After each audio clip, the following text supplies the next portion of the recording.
5வது கேள்வி. ஒரு பிசுக்கற்ற நெருக்கும் பாய்மத்தின் ஒரு உறுதியான பாய்ச்சலுக்கு பேணையின் சமன்பாட்டை p+half ρv² + h ρg constant என எழுதலாம். இங்கு எல்லா குறியீடுகளும் அவற்றின் வழக்கமான மீனிங்கை கொண்டிருக்கும். இடக்கை பக்கத்தில் உள்ள பதங்களை இனங்காண்கன்னு சொல்லி கிடக்கு.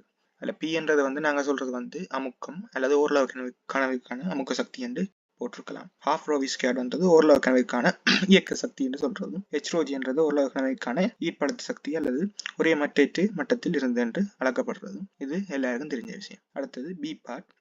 கீழ் மேற்பரப்பு வளைந்த பிற்பக்க ரியர் ஸ்பாய்லர் உள்ள ஒரு ஓட்டப்பந்தய கார் ரேசிங் கார் உரு ஒன்றில் காட்டப்பட்டிருக்குது. மோட்டார் கார் உயர்கதியில் செல்லும் போது பேர்னியின் கோட்பாட்டு ஸ்பாய்லர் மீது ஒரு விசை கீழ் நோக்கி தாக்குகின்றது என்று தரை தொடர்பாக மாறாவேகம் வியுடன் வழியினூடாக இடப்பக்கத்தை நோக்கி கிடையாக செல்லும் ஒரு ஓட்டப்பந்தய காரின் பிற்பக்க ஸ்பாய்லரின் நிலைக்குத்து குறுக்குவெட்டு ஒரு தூவில் காட்டப்பட்டுள்ளது. சரியா? கார் தொடர்பாக புள்ளி எக்ஸில் வழியின் வேகம் யாது? தரை தொடர்பாக வழி ஓய்வில் இருக்கின்றன கொள்றது. நாங்கள் ரிலேட்டிவ் வெலோசிட்டி என்ற தியரியை நாங்கள் யூஸ் பண்ணி இது நார்மலாகவே தெரியும். கார் தொடர்பாக புள்ளி எக்ஸில் வழியின் வேகம் என்னவா இருக்கும்டா வியா இருக்கும். ஒரு 2 காட்டப்பட்டுள்ளவாறு ஸ்பாய்லரில் அப்பால் இருக்கும் ஒரு கற்பனையான பாய்ச்சல் குழாயின் குறுக்குவெட்டு பரப்பளவு A1, அதாவது இங்கே இருக்கு. ஸ்பாய்லரின் கீழ் மேற்பரப்பில் அப்பாய்ச்சல் குழாயின் ஒத்த குறுக்குவெட்டு பரப்புடைய A2 ஆகும். A2 1/2 எனின் கார் தொடர்பாக ஸ்பாய்லரின் கீழே பாயும் வழியின் கதி V2 ஒரு கோவையை காண சொல்கிறது. இதில் நாங்கள் ஈக்குவேஷன் ஆஃப் கண்டினியூட்டி நாங்கள் பாவிச்சோம்னா A1 V1 A2 V2 இருக்கும். நாங்கள் எப்படியும் எடுக்கலாம். ஆனால் A1 இன் கீழ் A2 1/2 தெரிஞ்சுக்கு. அதனால என்ன செய்யலாம்? V2 சமன் A1 V1 இன் கீழ் A2 இருக்கும். அதில் வச்சுக்கொண்டு V2 1/2 V இருக்கும். ஸ்பாய்லரின் பலித கிடை குறுக்குவெட்டு பரப்பளவு 0.2 m² எனின் ஸ்பாய்லரின் மீது கீழ் நோக்கி தாக்கும் விசையை கணிக்கு. V 360 km/h. வழியின் அடர்த்தி 12 kg m-3 ஆகும். ஸ்பாய்லரின் மேலேயும் கீழேயும் விசையின் வழியின் அமுக்க வித்தியாசம் P1 - P2 இருக்கும். நாங்கள் மேலேயும் கீழேயும் P1 P2 எடுத்தோம்னா P1 + half ρv² P2 + half ρv². சரி, அதில் அடுத்தது P1 - P2 என்ன சமனா இருக்கும்டா half P 1/2 V² - V² இருக்கும். அதுலேருந்து V நாங்கள் என்ன வரும் 100 m/s வரும். V half ρv² என்றதுக்கு சமனா இருக்கும். ஸ்பாய்லரின் காரணமாக கார் மீது கீழ் நோக்கி தொழிற்படும் விளையில் விசை P1 - P2 இன்டு அதன் ஏரியாவை பெருக்கினா வரும். அதை நாங்கள் பெருக்கினோம்டா அவ்வளோ ஃபோர்ஸ் வரும்டா 528 நியூட்டன். தரை தொடர்பாக ஒரு மாறா வேகத்தில் இடமிருந்து வலமாக ஒரு காற்று கிடையாக வீசுமெனின் மேலே B3 கணித்த விசை அதிகரிக்குமா குறையுமா? அல்ல கணிப்பு எதுவுமின்றி உங்கள் உடையக்குரிய காரணங்களை இப்போ இதில் காற்று வீசினா என்ன நடக்குமாண்டா அந்த ரிலேட்டிவ் வெலோசிட்டி அதிகரிக்கும். அதனால என்ன செய்யும்? கார் தொடர்பாக அந்த ரிலேட்டிவ் வெலோசிட்டி அதிகரிக்கிறதால அந்த ப்ரெஷர் டிஃபரன்ஸ் கூடும். உயர்கதியில் செல்லும் ஒரு கார் மீது வலி காரணமாக தாக்கும் இருகை அதாவது drag force FD half CP AV² தரப்படுகின்றது. இங்கு C ஆனது ஈர்கை குணமாகும். P ஆனது வழியின் அடர்த்தியும் A ஆனது வழியை நோக்கும் காரின் பயன்படும் முகப்பு பரப்பளவும் V ஆனது வழி தொடர்பாக காரின் கதியும் ஆகும். ஸ்பாய்லரின் கார்கள் மீது உள்ள வழிப்பாய்ச்சலின் திசையை மாற்றி ஈர்கை குணத்தையும் குறைக்கின்றன. இப்போ அதில் முதலாவது கேள்வி C பரிமாணமற்றது என்று காட்ட சொல்லி கிடக்கு. விசையின் பரிமாணம் என்ன? லெஃப்ட் ஹேண்ட் சைடில் இருக்கிற நாங்கள் விசையின் பரிமாணம் இருந்தா அது ml-t-2 இருக்கும். ρAV² பரிமாணம் ml - 3 L² t-2 போட்டோம்னா ml-t-2 அதே தான் பெறுது. ஆக C என்ன? பரிமாணமற்றதா இருக்கும். ரெண்டாவது C 0.3 A 1.4 m², ρ 1.2 kg m-3 V 360 km/h என்று கொண்டு மேலே பியில் குறிப்பிடப்பட்ட ஓட்டப்பந்தய காரின் மீது தாக்கும் இருகை விசை D இனை கணிக்க தடை தொடர்பாக வழி ஓய்வில் இருக்கு என்று சொல்றோம். அதில் நாங்கள் V km/h இருக்கு. அதை நாங்கள் m/s மாத்திரம்டா அதாவது 100 m/s அப்புறம் நாங்கள் அந்த ஈக்குவேஷனில் கொண்டு சப்ஸ்டியூட் பண்ணோம்டா 2520 நியூட்டன் கார் நிலையான வேகம் 360 km நகரும் போது இருகை விசையை எழுதுவதற்கு தேவையான வேல்யூ P கணக்கெடுங்க கேட்டுட்டாங்க. இதில் என்ன F × V தான் என்ன வேல்யூவாக இருக்க போகுது. இதில் 360 km/h அது 100 m/s -1. அதே நேரம் இருகை விசை உள்ளது டிராக் ஃபோர்ஸ் 2520 நியூட்டன். அதை நாங்கள் பெருக்கினோம்டா 2520 20ஆல் பெருக்கினோம்டா வாரது 252 kW இருக்கும். கார் வீலிருந்து தொடங்கி 360 km/h கதியை அடைகின்றது. இச்செயன்முறையில் ஈர்கை விசையை வெல்வதற்கு தேவையான சராசரி வேல்யூ P/2 என ஒரு மாணவன் வாதிடுகின்றான். இதானது மேலே C3 கணித்த பிரமாணமாகும். மாணவனின் வாதத்துடன் நீங்கள் இணங்குகிறீர்களா இல்லை அதுக்கான காரணங்களை தந்து இணங்கவில்லை. ஏனென்றால் பி வந்து வியோட ஏகபரிமாணமா மாற மாட்டது, ப்ரொபோஷனலா மாற மாட்டது. அதாவது அது வலுவானது வந்து வி கியூபுக்கு தான் வீத சமமா இருக்கும், விக்கு அல்ல. சரி, கார் மீது தாக்கும் ஏனைய உராய்வு விசைகளை வெல்வதற்கு தேவையான வலு 48 கிலோவாட்ஸ் ஆகும். ஒரு லிட்டர் பெட்ரோல் தாரமடையும் போது விடுவிக்கப்படும் சக்தி 410 கிலோ ஜூலா. இச்சக்தியில் 15% மாத்திரமே காரை இயங்க செல்வதற்கு பயன்படுத்தப்படுகின்றது. கார் மாறாக்கதி 360 km/h செல்லும் போது காரின் எரிபொருள் திறனை லிட்டருக்கான கிலோமீட்டர் துணியார். அதாவது 15% எவ்வளவு கண்டோம்னா அது வந்து 6 × 10⁶ ஜூலா இருக்கும். லிட்டருக்கு தேவையான மொத்த வலு என்னன்னா, முதல் டிராக் ஃபோர்ஸுக்கு எதிராக 252 கிலோவாட்ஸ், இப்போ இதுல மற்ற ஃபிரிக்ஷனல் ஃபோர்ஸஸுக்கு எதிராக 48 கிலோவாட்ஸ், மொத்தமா 300 கிலோவாட்ஸ். சரியா, 300 கிலோவாட்ஸ் தான் என்ன இதன் எதிர்ப்பா இருக்க போகுது. ஆனா ஒரு ஒரு ஒரு லிட்டரை எரிக்கிறதால வர மொத்த ஜூல்ன்றது 606 ஜூலா இருக்கும். அப்ப இவ்வளத்தையும் எவ்வளவு நேரத்துக்கு அதால தாக்குப்பிடிக்கப்படும்டா, நாங்கள் 6 × 10⁶ ஜூல 300 கிலோவாட்ஸால பிரிச்சோம்டா எவ்வளவு நேரத்துக்கு அந்த பெட்ரோலால தாக்குப்பிடிக்க முடியும்னு வேறு. அந்த நேரத்தை நாங்கள் இனி என்ன செய்யணும், வெலோசிட்டியால பெருக்கினோம்டா, வேகத்தால பெருக்கினோம்டா போன மொத்த தூரம் வரும். நாங்கள் அதை சுருக்கி பார்த்தோம்டா 2 கிலோமீட்டர் வரும். அப்ப நாங்கள் ஒரு இந்த பெட்ரோல் லிட்டருக்கான திறன் உளவு 2 கிலோமீட்டரா இருக்கும். தரை தொடர்பாக காற்று மாறாவேகம் 10 மீட்டர்/செகண்ட் கிடையாக இடமிருந்து வேகமாக வீசுமையில் கார் மாறாவேகம் 360 km/h செல்லும் போது இருக விசையை வெல்வதற்கு தேவையான வேலு பியை கணிக்க உங்களுடைய கிலோவாட்ஸ் கிட்டிய முழுவதற்கு தருக. இப்போ வழி தொடர்பாக இப்போ புது ரிலேட்டிவ் வெலோசிட்டி என்னவா இருக்கும், 100ஓட 10 கூட்டும், அப்போ எவ்வளவு 110. இனி நாங்கள் அந்த ஈக்குவேஷன்ல போய் சப்ஸ்டியூட் பண்ணோம்டா புதிய இருக விசை வந்து என்னவா இருக்கும்டா 12 × 0.3 × 1/2 × 1/4 × 110² இருக்கும். இப்போ இருக விசயத்தில் தேவையான வேல்யூ எவ்வளவா இருக்கும்டா, நீங்க சுருக்கி அது நியரஸ்ட் ஹோல் நம்பர் கொடுத்தோம்டா 305 கிலோவாட்ஸ். நாங்கள் ஆறாங்கழிக்கிறோம். ஒரு வானியல் தொலைக்காட்டியின் கோண பெரிதாக்கம் எம்ஐ வரை இருக்கு. வானியல் தொலைக்காட்டின் ஒரு பெரிதாக்கம் என்ன கோணம், ஒரு பெரிதாக்கம் என்ன சொல்லியிருக்கா, இறுதி பிம்பம் கண்ணிலம்பிக்கும் கோணத்துக்கும் பொருள் வருங்காலில் கதிரமைக்கும் கோணத்துக்கான வீதம் தான். ஸோ அதை நாங்கள் அல்பா டேஷில் அல்ஃபான்னு வச்சுட்டு அல்ஃபா டேஷை வந்து நாங்கள் இறுதி பிம்பம் கண்ணிலம்பிக்கும் கோணம் மட்டும், அல்ஃபாவை வந்து பொருள் வெட்டுக்கல் எதிர்மைக்கும் கோணம் மட்டும் சொல்லியிருக்கு. அடுத்து ரெண்டாவது கேள்வி, ஏக பெரிமாண பெரிதாக்கத்துடன் ஒப்பிடும் போது ஒரு ஒளியியல் உபகரணத்துக்கு கோண பெரிதாக்கம் ஏன் ஒரு சிறந்த அளவீடாகும் என்று கேட்டு. இப்ப ஏக பெரிமாண பெரிதாக்கத்துல வந்து பொருள்ல தூரம் பொருள்ல பெருமளவு மட்டும் தான் தங்கி இருக்கு.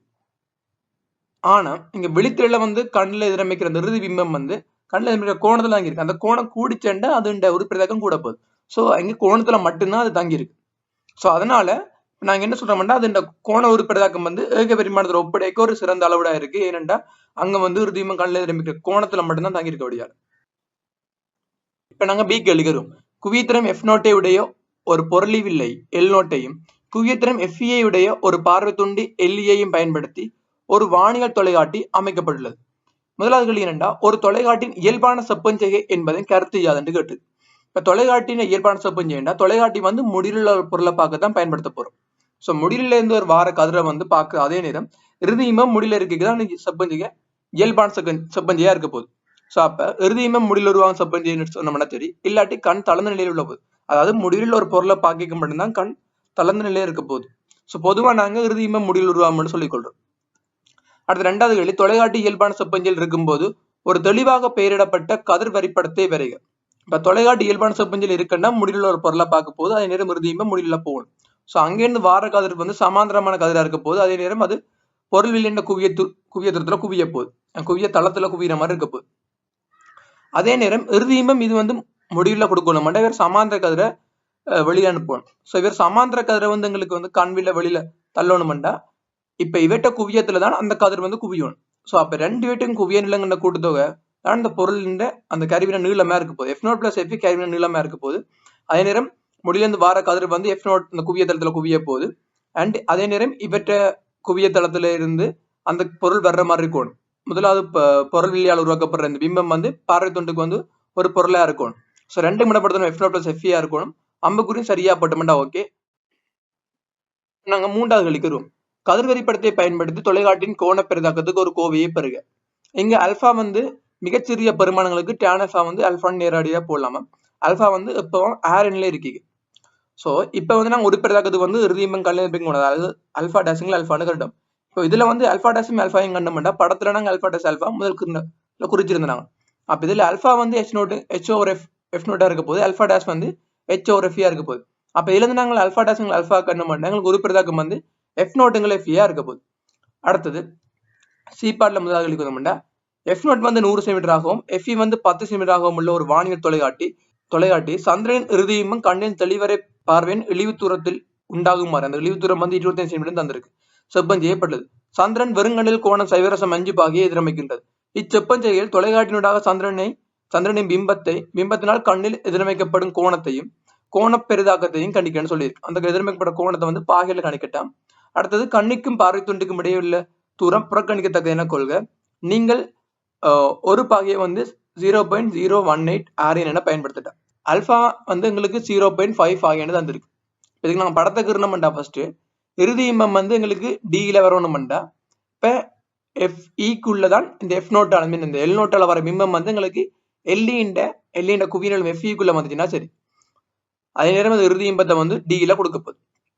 இப்ப எங்களுக்கு அல்பா வந்து 0.5 ஆகியன்னு சொல்லியிருக்கபடியால ஒரு ரேடியல்ல கண்டோம்னா எங்களுக்கு 0.009 ரேடியனா இருக்க போகுது.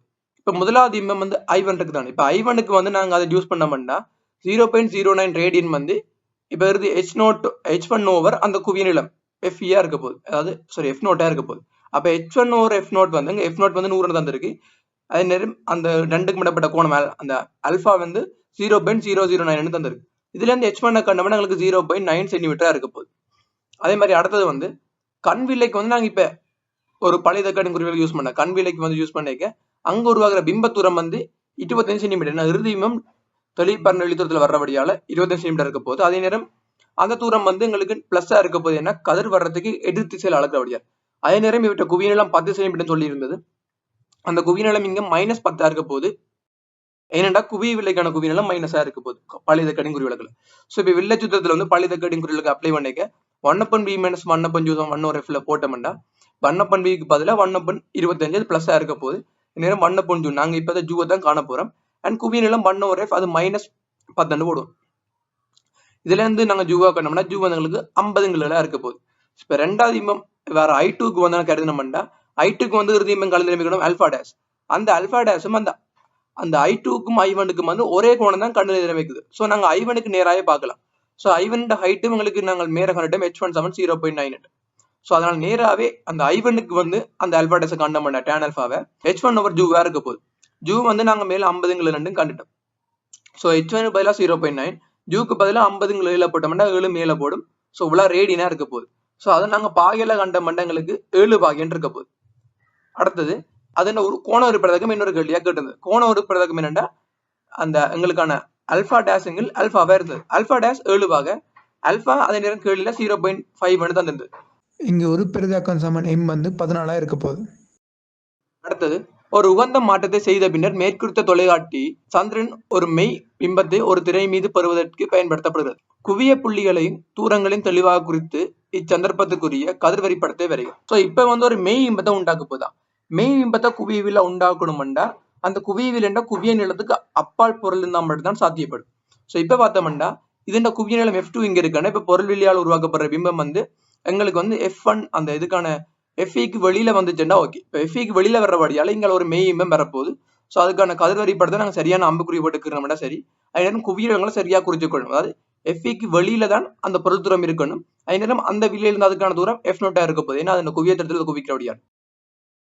அடுத்த மூன்றாவது கேள்விக்கு வந்தோம்னா மேலே C2 குறிப்பிட்ட மாற்றத்தை செய்த பின்னர் பார்வை துண்டிலிருந்து 30 சென்டிமீட்டரில் வைக்கப்பட்டுள்ள திரை மீது மெய் பிம்பம் உண்டாகும் எனில் திரை மீது உண்டாகும் சந்திரனின் பிம்பத்தின் பருமனை கணிக்க. சோ பார்வை துண்டில இருந்து 30 சென்டிமீட்டர்ல வருதா. சோ எங்களுக்கு அதுல பிம்பத்துடன் தந்திருக்கு. அதே நேரம் அது கதிர் அளக்கிற திசையில இருக்கபடியால பழைய தக்காடின் குறிவிலக்குல அப்ளை பண்ணிக்க B வந்து -30 சென்டிமீட்டர் நாங்க அப்ளை பண்ண போறோம். அதே நேரம் இந்த குவியல் என்றபடியால குவியல் 10 சென்டிமீட்டர் இருக்க போகுது. அப்ப இதுல நாங்க பொருள் தூரத்தை வந்து காண்றதுக்கு என்ன செய்யலாம்டா கண் விலைக்கு 1/v - 1/u 1/f அப்ளை பண்ணோம்னா v வந்து -1/30 and 1/u அந்த -1/u தான் காண போறோம்.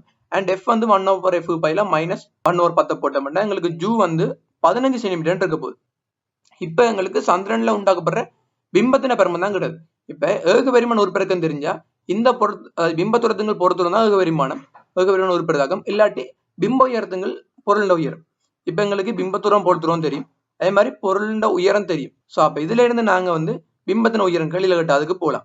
அதுக்கு நாங்க 30 போட்டோம்னா இந்த ஏகபரிமாண உருவாக்கம் அதாவது பிம்பத்துரத்துங்கள் பொறுத்துரத்தை போட்டோம்னா ஏகபரிமாண உருப்பெருக்கம் 2 வரும். அந்த 2 வந்து என்னத்துக்கு சமன்டா அந்த H1 ஒரு அதாவது பிம்பத்தின உயரத்துங்கள் பொருளோட உயரம். எங்களுக்கு பிம்பத்தின உயரம் வந்து கீழிலேயே பொருளின் உயரம் வந்து கீழிலேயே தந்திருந்தபடியால H2O கண்டோம்னா எங்களுக்கு அது 2 × 0.9 1.8 சென்டிமீட்டரா இருக்க போகுது. அடுத்த 4வது கேள்வி, ஐக்கிய அமெரிக்க அரசுகளில் விஸ்கன்சினில் ஜேக்ஸ் நோக்கத்தில் 1897 தொடக்கம் இன்று வரைக்கும் தொழில்படும் ஒரு பெரிய பழமை வாய்ந்த வானியல் முறை தொலைக்காட்டி உள்ளது. இந்நோக்கம் நவீன வான் பகுதியவியலின் பிறந்தகமாகும். இதில் வான் பொருட்களின் 170,000க்கு மேற்பட்ட ஒளிப்பட தகடுகள் சேகரித்து வைக்கப்பட்டுள்ளன. ஜேக்ஸ் தொலைக்காட்டியின் பொருளிவியலின் குவிய தூரம் 19 மீட்டர் ஆகும். பார்வை துண்டுக்கு பின்னால் 30 சென்டிமீட்டரில் வைக்கப்பட்டுள்ள ஒரு ஒளிப்பட தகட்டின் மீது 17.1 சென்டிமீட்டர் விட்டமுள்ள சந்திரனின் ஒரு மெய்பிம்பத்தை அது தருகின்றது. ஜேக்ஸ் தொலைக்காட்டியின் பார்வை துண்டின் குவிய தூரத்தையும் இச்சந்தர்ப்பத்தில் கோண பெரிதாக்கத்தையும் கணிக்க. இந்த கோண பெரிதாக்கத்தை கிட்டிய முழுவலையும் தருகான்னு சொல்லியிருக்கு. ஸோ இங்க காணக்கு கோண பெரிதாக்கத்தை வந்து கிட்டிய முழுவலையும் கொடுக்க போறோம். ஸோ இப்போ வந்து எங்களுக்கு அல்பா பார்த்தோம்னா H/F இருக்க போகுது. எங்களுக்கு வந்து இந்த அல்பா வந்து எவ்வளோண்டா 0.009. அது முதல்ல எங்களுக்கு தெரியும். அதாவது 0.009 முதல்ல தெரியும். அதே மாதிரி அதோட F0 வந்து எங்களுக்கு இங்க 19 மீட்டர்னு தந்திருக்கு. இதுல இருந்து H1 கண்டோம்னா அது எங்களுக்கு 17.1 சென்டிமீட்டர் இருக்க போகுது. ஆனா இங்க வந்து முதலாவது பிம்பத்தின பருமனும் ரெண்டாவது வர பிம்பத்தின பருமனும் ஈக்குவலா இருக்கு. ஸோ அப்படி இருக்குன்னா இங்க வேற ஏகபரிமாண உதிர் பிரதாக்கம் வந்து 1. அப்ப இங்க வந்து பிம்பத்துரம் பொறுத்துரம் வந்து சமனா இருக்குது. அப்ப பிம்பத்துரம் பொறுத்துரம் சமனா இருக்குன்னா 2Fe தான் 30 இருக்கு. அதாவது இங்க நான் 1/b - 1/u அப்ளை பண்ணலாம். இல்லாட்டி நேராவே சொல்லலாம் பிம்பத்துரம் பொறுத்துரம் சமனா இருக்கக்கூடிய 2Fe இருக்க போகுது. இப்போ 1/b பிம்பத்துரத்துக்கு -1/30 மைனஸ் பிளஸ் 1/30 1/Fe. இப்போ Fe வந்து எங்களுக்கு பண்ண 2Fe 30 இருக்கு. Fe வந்து 30 சென்டிமீட்டர்ன்றது. அப்ப கோண உருப்பெரிதாக்கம் வந்து எங்களுக்கு தெரியும் alpha dash alpha H/0.3 and H1/19. அதாவது H/Fe இருக்க போது அதே நேரம் அந்த H1/F0 இருக்க போகுது. அப்ப இது எங்களுக்கு 19 எங்களுக்கு 63.3 வருது. ஆனா கீழில் எங்களுக்கு கிட்டிய முழுவல்ல கேட்டபடியால உருப்பெரிதாக்கம் வந்து எங்களுக்கு 63 இருக்க போகுது. ஒரு திரவத்தின் யங்கின் மட்டின் சமன்பாடு F/A, divided by E/L என வரையறுக்கப்படுகிறது. இங்கு எல்லா குறியீடுகளும் அவற்றின் விளக்கமான கருத்தை கொண்டுள்ளன. F/A, E/L என்னும் பதங்களை பெயரிடுக. F/A என்ற தகைப்பும் E/L என்றது விகாரம் என்றது பேசிக் தியரி எல்லாருக்கும் தெரியும். B கேள்வி, கராட்டே வீரர் ஒருவர் உரு ஒன்றில் காட்டப்பட்டுள்ளவாறு தனது குதியினில் பிரயோகிக்கப்படும் ஓர் தனி உதையினால் ஒரு மரப்பலகையை உடைப்பதற்கு முயல்கின்றார். அவர் அப்பலகையை உதைக்கும் போது பலகையை உடைக்காமல் அவருடைய குதி தொடக்க கதி 24 மீட்டர் செகண்டிலிருந்து 4 மீட்டர் செகண்டுகளுக்கு ஓய்வுக்கு வருகின்றது. காலின் பழுத பயன்படும் திணிவு 16 கிலோகிராமாக இருக்கும் அதேவேளை காலின் பின் மிகச்சிறிய பகுதியில் பழுத பயன்படும் குறுக்குவெட்டு பரப்பளவு 3 × 10⁻⁴ மீட்டர். காலின் என்பு திரவியம் ஒரு உயர்ந்தபட்ச நெருக்கு தகைப்பு 1/8 × 10⁻⁷ மீட்டர் தாக்குப்பிடிக்கத்தக்கது என்பது வழியே தகைப்பு சீராக வரம்புகள் என கொள்க. விளையாட்டு வீரனின் குதி 24 மீட்டர் செகண்ட் ஓய்வுக்கு வரும்போது அவருடைய காலின் மீது தாக்கும் இடைவிசையை துணிக. அப்ப F வந்து Δmv/t. இந்த F வந்து இடைவிசையா இருக்க போது நாங்க சப்ஸ்டியூட் பண்ணோம்னா 16 24 -0 டைமையும் போட்டோம்னா F = 9.6 × 10⁴ நியூட்டன். காலின் என்பி மீது உள்ள உயர்ந்தபட்ச நெருக்கு தகைப்பு யாது? அது FIA-க்கு நாங்கள் அந்த ஈக்குவேஷன் படி போட்டோம்னா FIA F-க்கு பதிலாக கண்ட உடைய ஏரியா தந்துடாக்கு போட்டோம்னா 3.8 × 10⁻⁸ நியூட்டன்/மீட்டர். என்பு முறைவதற்கான இயல் தகவு உள்ளதா? உங்கள் விடைக்கு காரணங்களை தருக. இதுக்கான காரணம் வந்து இருக்கு. ஏனென்றா உயர்ந்தபட்ச நெருக்கு தகைப்புன்றது வந்து 3.2 அதாவது 1.8 × 10⁻⁷ நியூட்டன்/மீட்டர் இங்க வந்த 3.2 × 10⁸ நியூட்டன்/மீட்டர் விட சின்ன. அதனால எலும்பு முறைறதுக்கான வாய்ப்புகள் இருக்கு. மேலே பியில் குறிப்பிட்டுள்ளவாறு காலினால் உதைக்கும் செயல்முறையின் கராட்டே விளையாட்டு வீரரின் கால் என்பு முறிகின்றது. அவர் முந்தைய இயல்பு நிலைக்கு வர வரைக்கும் நடப்பதற்கான ஒரு டூவில் காட்டப்பட்டுள்ளவாறு ஒரு தனி குழாயினை செயற்பட்ட ஊன்றுகோல் ஒன்றை பயன்படுத்துகின்றார். அவருடைய துணிவு 90 கிலோகிராம் ஆகும். அவருடைய நிறையின் அரைவாசி அவ்வூன்றுகோள்களினாலும் மற்ற அரைவாசி அவருடைய மற்ற காலினாலும் தாங்கப்படுறார். மற்ற கால் வந்து உளவு 45 கிலோவையும் அந்த 2 ஊன்றுகோலும் சேர்ந்து 45 கிலோவையும் தான். அவர் நிற்கும் போது ஒவ்வொரு ஊன்றுகோலும் நிலைக்குத்துடன் 22 கோணத்தை ஆக்குகின்றன. ஒவ்வொரு ஊன்றுகோலும் 1 × 10⁻⁻² மீட்டர் உள்ளாரையும் 2 × 10⁻² மீட்டர் வெளியாரையும் கொண்டு பொல்லான் அலுமினிய குழாயை பயன்படுத்தி செய்யப்பட்டுள்ளது. அலுமினியத்தின் யங்கின் மட்டு 7 × 10⁻10 நியூட்டன்/மீட்டர் ஆகும். இதெல்லாம் டேட்டாவை தந்துடாக்கு. அவர் நழுவாமல் அசைவற்று நின்று கொள்வதற்கு ஒரு ஊன்றுகோலின் முனைக்கும் தரைக்கும் இடையே உள்ள குறைந்தபட்ச நிலையியல் உராய்வு குணகம் யாதாக இருக்க வேண்டும். இதுல tan 22° 0.4 தந்துடாக்கண்டா அது இங்கே வரப்போகுதுன்னு அர்த்தம். ஒரு ஊன்றுகோல் வழியான விசை F1 எனில் உராய்வு விசை F = F1 sin 22 இருக்கும். செவ்வகத்தின் மறுதாக்க விசை அதாவது R. இந்த R என்றது F1 cos 22 இருக்கு. ஒரு ஆவுக்கு மியூன்றது என்ன F/R இருக்கு. அப்ப F1 sin 22 by F1 cos 22 அது வெட்டுப்பட்டு tan 22 0.4. ஒவ்வொரு ஒன்றுகோளும் மீது தாக்கும் நெருக்கு விசையின் பெருமனை துணிக்கும். cos 22 0.9 எடுத்துக்கொள்ளும். F1 cos 22 அதாவது நார்மல் ரியாக்ஷன் ஃபோர்ஸ்ன்றது உங்களுக்கு என்னன்னு தெரியும். அவற்றை வெயிட் தாங்கக்கூடியதா இருக்கும். ஒரு கால்ன்றது பாதி வெயிட் எடுத்துரும். இப்போ மொத்த வெயிட்ன்றது 900 நியூட்டன். அதில் பாதி வெயிட் போனா மிச்சம் இருக்கிற வெயிட் தான் அந்த ரெண்டு கோல்லையும் பிரிவிட போகுது. ஆனால் எங்களுக்கு ஒரு கோல்லாம் தேவை. அப்போ ரெண்டாவது பிரிச்சு விட்டோம்னா F1 வந்து என்னண்டு F1 cos 22 வந்து 225 நியூட்டன் வரும். அப்போ F1 வந்து 250 நியூட்டன் வரும். ஒரு ஊன்றுகோல் மீது உள்ள நெருக்கும் தாய்ப்பு நெருக்கு விகாரத்தையும் கணிக்க π/3 என எடுத்துக்கொள்ளலாம். இப்போ பலித வெப்பம் நான் காணணும். அது என்ன πr² அப்படி போட்டு பலித வெப்ப காணணும். நெருக்கு தாய்ப்பு என்ன F/A இருக்கும். F முதல் கண்டாங்க 250. அது ஏரியாவில் பிரிச்சு விட்டோம்னா 2.78 எடுத்தவ 5 நியூட்டன் மீட்டர் -2. இதுல மட்டம் தட்டி தான் கொடுக்க சொல்லி கிடக்கு. அடுத்த 3 கேள்விக்கு நெருக்கு விகாரம் வந்து என்ன தரப்படும்னா நெருக்கு தகைப்பை நாங்கள் ஜங்கின் மட்டால பிரிச்சா திறக்கும். இப்போ நெருக்கு தகைப்பு இருக்கு. ஜங்கின் மட்டும் முன்னுக்கு தந்திருக்கும். எடுத்தா விட வந்து 3.978 ஒரு ஊன்றுகோலின் நீளம் 120 சென்டிமீட்டரின் ஒரு ஊன்றுகோலின் நீளத்தில் உள்ள மாற்றம் யாதுன்னு சொல்லி கிடக்கும். எங்களுக்கு விகாரம் தெரியும். இப்போ விகாரம் வந்து என்னது சமனாக இருக்கும் E/Lக்கு சமனாக இருக்கும். எங்களுக்கு E தான் காணணும். அப்போ என்ன செய்யணும், விகாரத்தை லெந்தால் கொண்டே பெருக்கி விட்டோம்னா E என்றதை காணலாம். அதுதான் இதை செஞ்சிருக்கு. மேலே சீர் குறிப்பிட்ட ஊன்றுகோலுக்கு பதிலாக இரு பொல்லான உரைச்சு குழாய்களை கொண்டு செய்யப்பட்ட ஊன்றுகோல்கள் விளையாட்டு வீரனுக்கு பயன்படுத்தப்படுகின்றன கொள்வோம். அவ்வுருளை ஊன்றுகோலின் உட்குழாய் யங்கின் மட்டு E1 கொண்ட அலுமினியத்தினாலும் வெளிக்குழாய் யங்கின் மட்டு E2 கொண்ட கரையில்லா உருக்கினாலும் செய்யப்பட்டுள்ளன. அலுமினிய குழாயினது கரையில்லா உருக்கு குழாயினதும் குறுக்குவெட்டு பரப்புகள் முறையே A1, A2.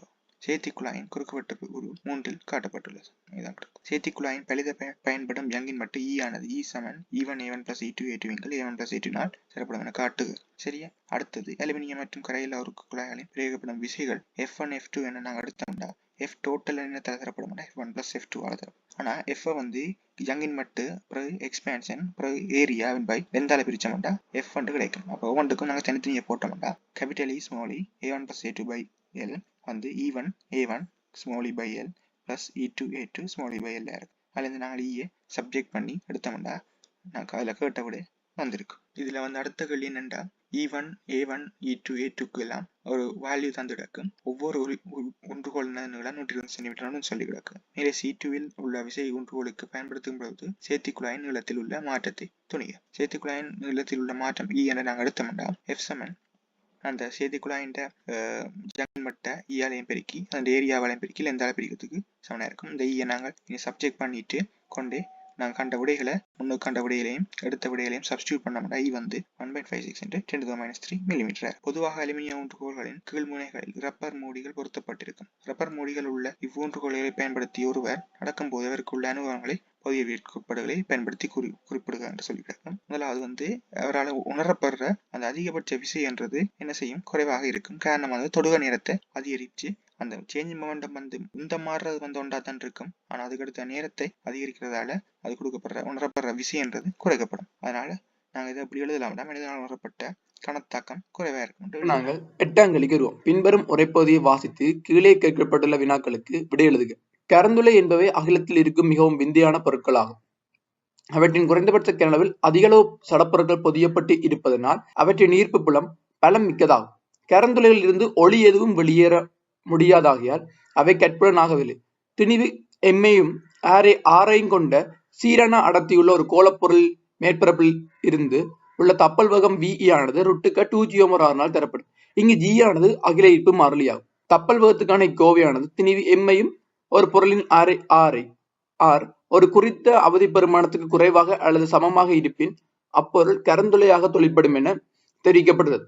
அப்ப இந்த ஆரை வந்து ஒரு குறித்த பெருமானத்தோட சமனா இல்லாட்டி அதோட குறைவா இருந்துச்சுன்னா அவர் கரந்துளையா தொழிற்பட வாய்ப்பு இருக்கான். இந்த அவதி ஆரை ஸ்வெட்சைல்ட் ஆரை RS எனவும் ஒரு கரந்துளையை சூழ்ந்திருக்கும் இவ்வாறு உள்ள ஒரு கோளத்தின் மேற்பரப்பு நிகழ்வு அடிவானம் எனவும் அழைக்கப்படும். அண்ட் இக்கோளத்தினூடாக ஒளி தப்பிச் செல்ல முடியாது. ஆகையால் அதனுள்ளே நடைபெறும் நிகழ்வுகளை நாம் கண்டுபிடிக்க முடியாது. ஒரு கரந்துளையிலிருந்து ஒளி தப்பிச் செல்ல முடியாவிட்டால் அத்தகைய பொருள்கள் இருப்பதை நாம் எங்கனம் அறியலாம். ஒரு கரந்துளை கண்மையில் உள்ள வாயு அல்லது தூசி எதுவும் அதனை சுற்றி சிலிண்டர் கரந்துளையினுள்ளே இழுத்துக் கொள்ளப்படும். ஏன்னா அங்க வந்து பெரிய ஈர்ப்பு பலம் இருக்கபடியால சோ அது ஒளியே தனக்குள்ள இழுத்து வச்சிருக்கு. சோ என்ன இருந்தாலும் தன்னை சுத்தி உள்ளுக்கு இழுத்து வச்சிருக்க போகுது. தொடர்ந்து ஒரு பம்பியில் உள்ள நெருக்கிய வழி சூடாவதை போன்று இத்தூசியும் வாயுவும் சூடாக்கப்படும். இத்தூசியின் அல்லது வாயுவின் வெப்பநிலை 16 கெல்வினுக்கு மேற்பட்டதாக இருக்கும். அதேவேளை அது கற்புள்ள ஒளியை மாத்திரமல்ல எக்ஸ் கதிர்களையும் காணலாம். சோ ஒரு கரந்துளை இருப்பதை வெளிப்படுத்துவதற்கு வானியலாளர்கள் தூசியினால் அல்லது வாயுவினால் காணப்படும் எக்ஸ் கதிர் நிகழ்வு அடிவானத்தை கடந்து செல்வதற்கு முன்பாக இருப்பதை அறிதல் வேண்டும். மிகவும் பாரிய மீத்துணிவுள்ள கரந்துளை இருப்பதற்கு பலமான சான்றுகள் உள்ளன. புவியிலிருந்து 26,000 ஒளியாண்டு தூரத்தில் தனுசு ராசியின் திசையில் எமது பால்வீதி வெள்ளிட தொகுதியின் மையத்தில் அத்தகைய ஒரு கரந்துளை இருப்பதாக காணப்பட்டுள்ளது. வான் பௌதிகவியலாளர்கள் S4716 என பெயரிடப்பட்டுள்ள ஒரு உடு இக்கருத்துளையை சுற்றி செல்வதாக கண்டுபிடிக்கப்பட்டுள்ளது. இவ்வுடு மீத்தினியுள்ள கரந்துளையை 4 ஆண்டுகள் போன்ற ஒரு குறுகிய காலத்தினுள்ளே ஒரு தடவை சுற்றி செல்கின்றது. சுற்றி காலம் இங்க 4 ஆண்டு தந்திருக்கு. அதாவது இவ்வுடு இக்கரந்துளையை சுற்றி 8 மீட்டர் -1 என்னும் அதி உயர் கதியில் செல்கின்றது. இவ்வியக்கத்தை பகுப்பாய்வு செய்து கண்ணுக்கு புலப்படாத மீத்திணிவுள்ள ஒரு கரந்துளையின் திணிவை நாம் கணிக்கலாம். அதே மாதிரி இங்க G வந்து 6×10⁻11 நியூட்டன் மீட்டருக்கு கிலோகிராம் -2 அண்ட் ஒளியின் கதி C வந்து 3×18 மீட்டர் தந்திருக்கு. சோ முதலாவது கேள்வி என்னண்டாவும் கரந்துளை என்பது யாது? சோ கரந்துளை என்னன்னு மேல அந்த பந்தில சொல்லியிருக்கு. அதாவது குறைந்தபட்ச கனவுல அதிக அளவு சடப்பொருள் இருக்கிறதா கரந்துளைன்னு சொல்லியிருக்கு. அதுல பந்திலுத பார்த்துட்டோம்னா சரி. அடுத்த Bல முதலாவது கேள்வி முதற் கோட்பாடுகளிலிருந்து தொடங்கிய தப்பல் வேகத்துக்கான கோவை VE வந்து √2 g/r பெருக்கவும். சோ இப்ப நாங்க அந்த எறிய போற அந்த பொருள் திணியை வந்து நாங்க M பண்ணி வைக்கிறோம். சோ தப்பல் வேகத்துல இயக்க வேகம் V என்று வச்சபடியால அதன மேற்பரப்புல அந்த இயக்க சக்தி வந்து 12 mv²- இருக்க போகுது. ஆனா அந்த மேற்பரப்புல ஈர்ப்பழுத்த சக்தி வந்து -gmm/r இருக்க போகுது. சோ தப்பல் வேகத்துல எறியபடியால கப்பல் எல்லைக்கு போன முடிவு தூரம் போன அப்புறம் அங்க இருக்கிற அழுத்த சக்தி 0 இருக்க போகுது. அதே நேரம் அங்கே வேகம் 0 இயக்க சக்தியும் 0 இருக்கும். சோ அங்கேயும் இங்கேயும் பொறிமை சக்தி சமப்படுத்தணும் தெரியும். அங்க பொறிமை சக்தி 0, அப்ப இங்கேயும் அது ரெண்டையும் கூட்ட 0 இருக்கணும். சோ அப்ப இதுல இருந்து நாங்க V கண்டோம்னா எங்களுக்கு V வந்து √2 g/r இருக்க போகுது. அடுத்த ரெண்டாவது கேள்வி சீரான அடர்த்தி ரோவையுடைய ஒரு கோளப்பொருளுக்கு VE ஆனது பொருளின் ஆருக்கு நேரடி விகித சமன்னு காட்டுக. சோ இங்க வந்து அது VE வந்து அது அடர்த்திக்கு ப்ரொபோர்ஷனல் சொல்லலாம். இப்ப எங்களுக்கு VEக்கு கோவை தெரியும். சோ அதுல M தான் எங்களுக்கு 2g/rல இந்த M க்கு பதிலா தான் ரோ கொண்டு கனெக்ட் பண்ண போறோம். ஆனா ரோ வந்து m/4/3 πr3. அதாவது இந்த திணிவுங்களை இந்த கனல பிரிச்ச மாதிரி தெரியும். கோளமண்டோடியால் 4/3 πr3 இருக்க போது அவற்றை கனலவு. சோ இதுல இருந்து நாங்க வந்து M க்கு பதிலா இந்த கொண்டை பிரேட்டம்னா ரோ சார்பான கோவையை பிரேட்டம்னா எங்களுக்கு 8g/ρ/3 √2 அவ்வளவு இருக்கும்போது வெளியில × r இருக்க போகுது. அப்ப இதுல இருந்து பார்த்தோம்னா அது நேராவே அந்த r-ன்றதுக்கு வந்து மிச்சம் √2 இருக்க அவ்வளவு கோவை வந்து மாறிலியா இருக்க போகுது. சோ அப்ப r-க்கு அந்த V வந்து இங்க நேரடி விகித சமனா வருது எங்களுக்கு கோவையில. அடுத்தது மூன்றாவது கேள்வி மேலே B1 பெற்ற கோவையில் VE வந்து C என கொண்டு திணிவு M உடைய ஒரு கோளப்பொருள் ஷார்ட் சைட் r r-க்கான ஒரு கோவையை GM, C ஆகியவற்றில் பெறுக. சோ அந்த ஆரை வந்து RS போட போறோம். ஏன்னா அது மேல ஷார்ட் சைட் ஆரை வந்து எங்களுக்கு RS சொல்லியிருக்கு. அண்ட் அந்த VEக்கு பதிலாக நாங்க C போட்டோம்னா இதே நாங்க RS காணோம்னா எங்களுக்கு அது வந்து ரெண்டு பக்கம் பெருக்கப்படுத்தி போட்டு C வர்க்கத்தை பிரிச்சோம்னா RS வந்து 2gm/c² இருக்க போகுது. அடுத்தது C கேள்வி நிகழ்வு அடிவானத்தை வரையறுப்பதன் காரணம் யாதுன்னு கேட்டு. இங்க மேல வந்து எங்களுக்கு பந்தில சொல்லி இருந்தது என்னன்னா நிகழ்வு அடிவானத்தை ஏன் நாங்க வரையறுக்க மாட்டோம், உள்ளுக்கு எங்களுக்கு என்ன நடக்குன்னே சொல்லல. ஏன்னா அங்கிருந்து ஒரு ஒளியும் வெளியில வரப்போறேன்னு சொல்லியிருக்கு. சோ அங்க உள்ளுக்கு என்ன நடக்குன்னு அவதானிக்க முடியாதபடியால நாங்க அங்க நிகழ்வு அடிவானத்தை வரையறுக்கிறோம். அடுத்தது ஒரு கரந்துளை எக்ஸ் கதிரை காண முடியுமா உங்கள் விடைக்குரிய காரணங்களை தருக. இங்க வந்து ஒரு சாதாரணமா ஒரு மின்காந்தல எதுவுமே வெளியில வரப்போறல. ஏனென்றா அது எல்லாத்தையுமே தனக்குள்ள உறிஞ்சி வச்சிருக்க போகுது. ஏன்னா பெரிய ஈர்ப்பு பலம் இருக்கபடியால். சோ எக்ஸ் கதிரும் ஒரு வகையான மின்காந்தலன்றபடியால அதுவும் வெளியில வரப்போறல. சோ இங்க காண முடியுமான்னு கேட்டதுக்கு இல்லைன்னு சொல்லுவோம். அதுக்கு காரணம் கேட்ட எக்ஸ் கதிரும் ஒரு வகையான மின்காந்தல அதுவும் ஒன்று இருக்கு. அடுத்தது கேள்வி சுழண்டு கொண்டு கரந்துளையினுள்ளே இழுக்கப்படும் 16 கெல்வின் வெப்பநிலை இருக்கும் தூசியினால் அல்லது வாயுவினால் காணப்படும் கதிர்ப்பின் உச்ச அளவில் λm துணிக. இங்க λm உச்ச அளவில் கேட்டிருக்கபடியால இந்த λm அதுக்கான கெல்வின் வெப்பநிலை T வந்து அதன பெருக்கம் வந்து ஒரு மாறிலி. அந்த மாறிலி வந்து வீடின் மாறிலி C நாங்க சொல்லுவோம். சோ அப்ப λm T வந்து ஒரு கான்ஸ்டன்டா இருக்க போது இங்க அந்த கான்ஸ்டன்ட் வந்து எங்களுக்கு 2900 மைக்ரோமீட்டர் தந்திருக்கு. சோ அப்ப λm கட்டபடியால அந்த மாறிலியை வந்து நாங்க எங்களுக்கு தந்திருக்க கெல்வின் வெப்பநிலையால பிரிச்சோம்னா எங்களுக்கு அந்த λm வரப்போகுது. சோ 2900 16 போட்டு பிரிச்சோம்னா எங்களுக்கு λm வந்து 2.9 10^3 மைக்ரோமீட்டர் இருக்க போகுது. அடுத்தது கீழே F1க்கும் F2க்குமான உங்கள் விடைகளை விஞ்ஞான குறிப்பீட்டில் முறையே 2 தசமாதானங்களுக்கும் 1 தசமாதானங்களுக்கும் மட்டம் தட்டுக. ஸோ இங்க தொடர்ந்து கேட்க போற F1 F2 களில வர விடையை வந்து F1க்கு வர விடை வந்து 2 தசமாதானத்தை, F2க்கான விடையை வந்து 1 தசமாதானத்தை மட்டம் தட்டி கொடுக்கட்டும். வினா 5க்கு முன்னால் தரப்பட்டுள்ள குறிப்பை பார்க்க. ஓகே, அடுத்தது F கேள்வி என்ன எடுக்கணும்னா, உடு S4716 மீத்தினி உள்ள ஒரு கரந்துளையை சுற்றி ஆரை உடைய ஒரு வட்டப்பாதையில் சுழல்கின்றது என கொள்க.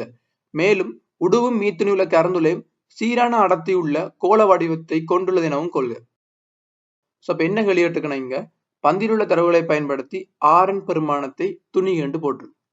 சோ எங்களுக்கு ஆறுன்ற வெளிதான் காணப்போறோம். மேல அது தொடர்பான கொஞ்சம் தரவு தந்திருக்கு. என்னண்டா அது இந்த சுற்றல் காலம் 4 ஆண்டு தந்திருக்கு. அந்த அவர் சுற்றி வர வேகம் 8 மீட்டர் செகண்ட் அதுவும் தந்திருக்கு.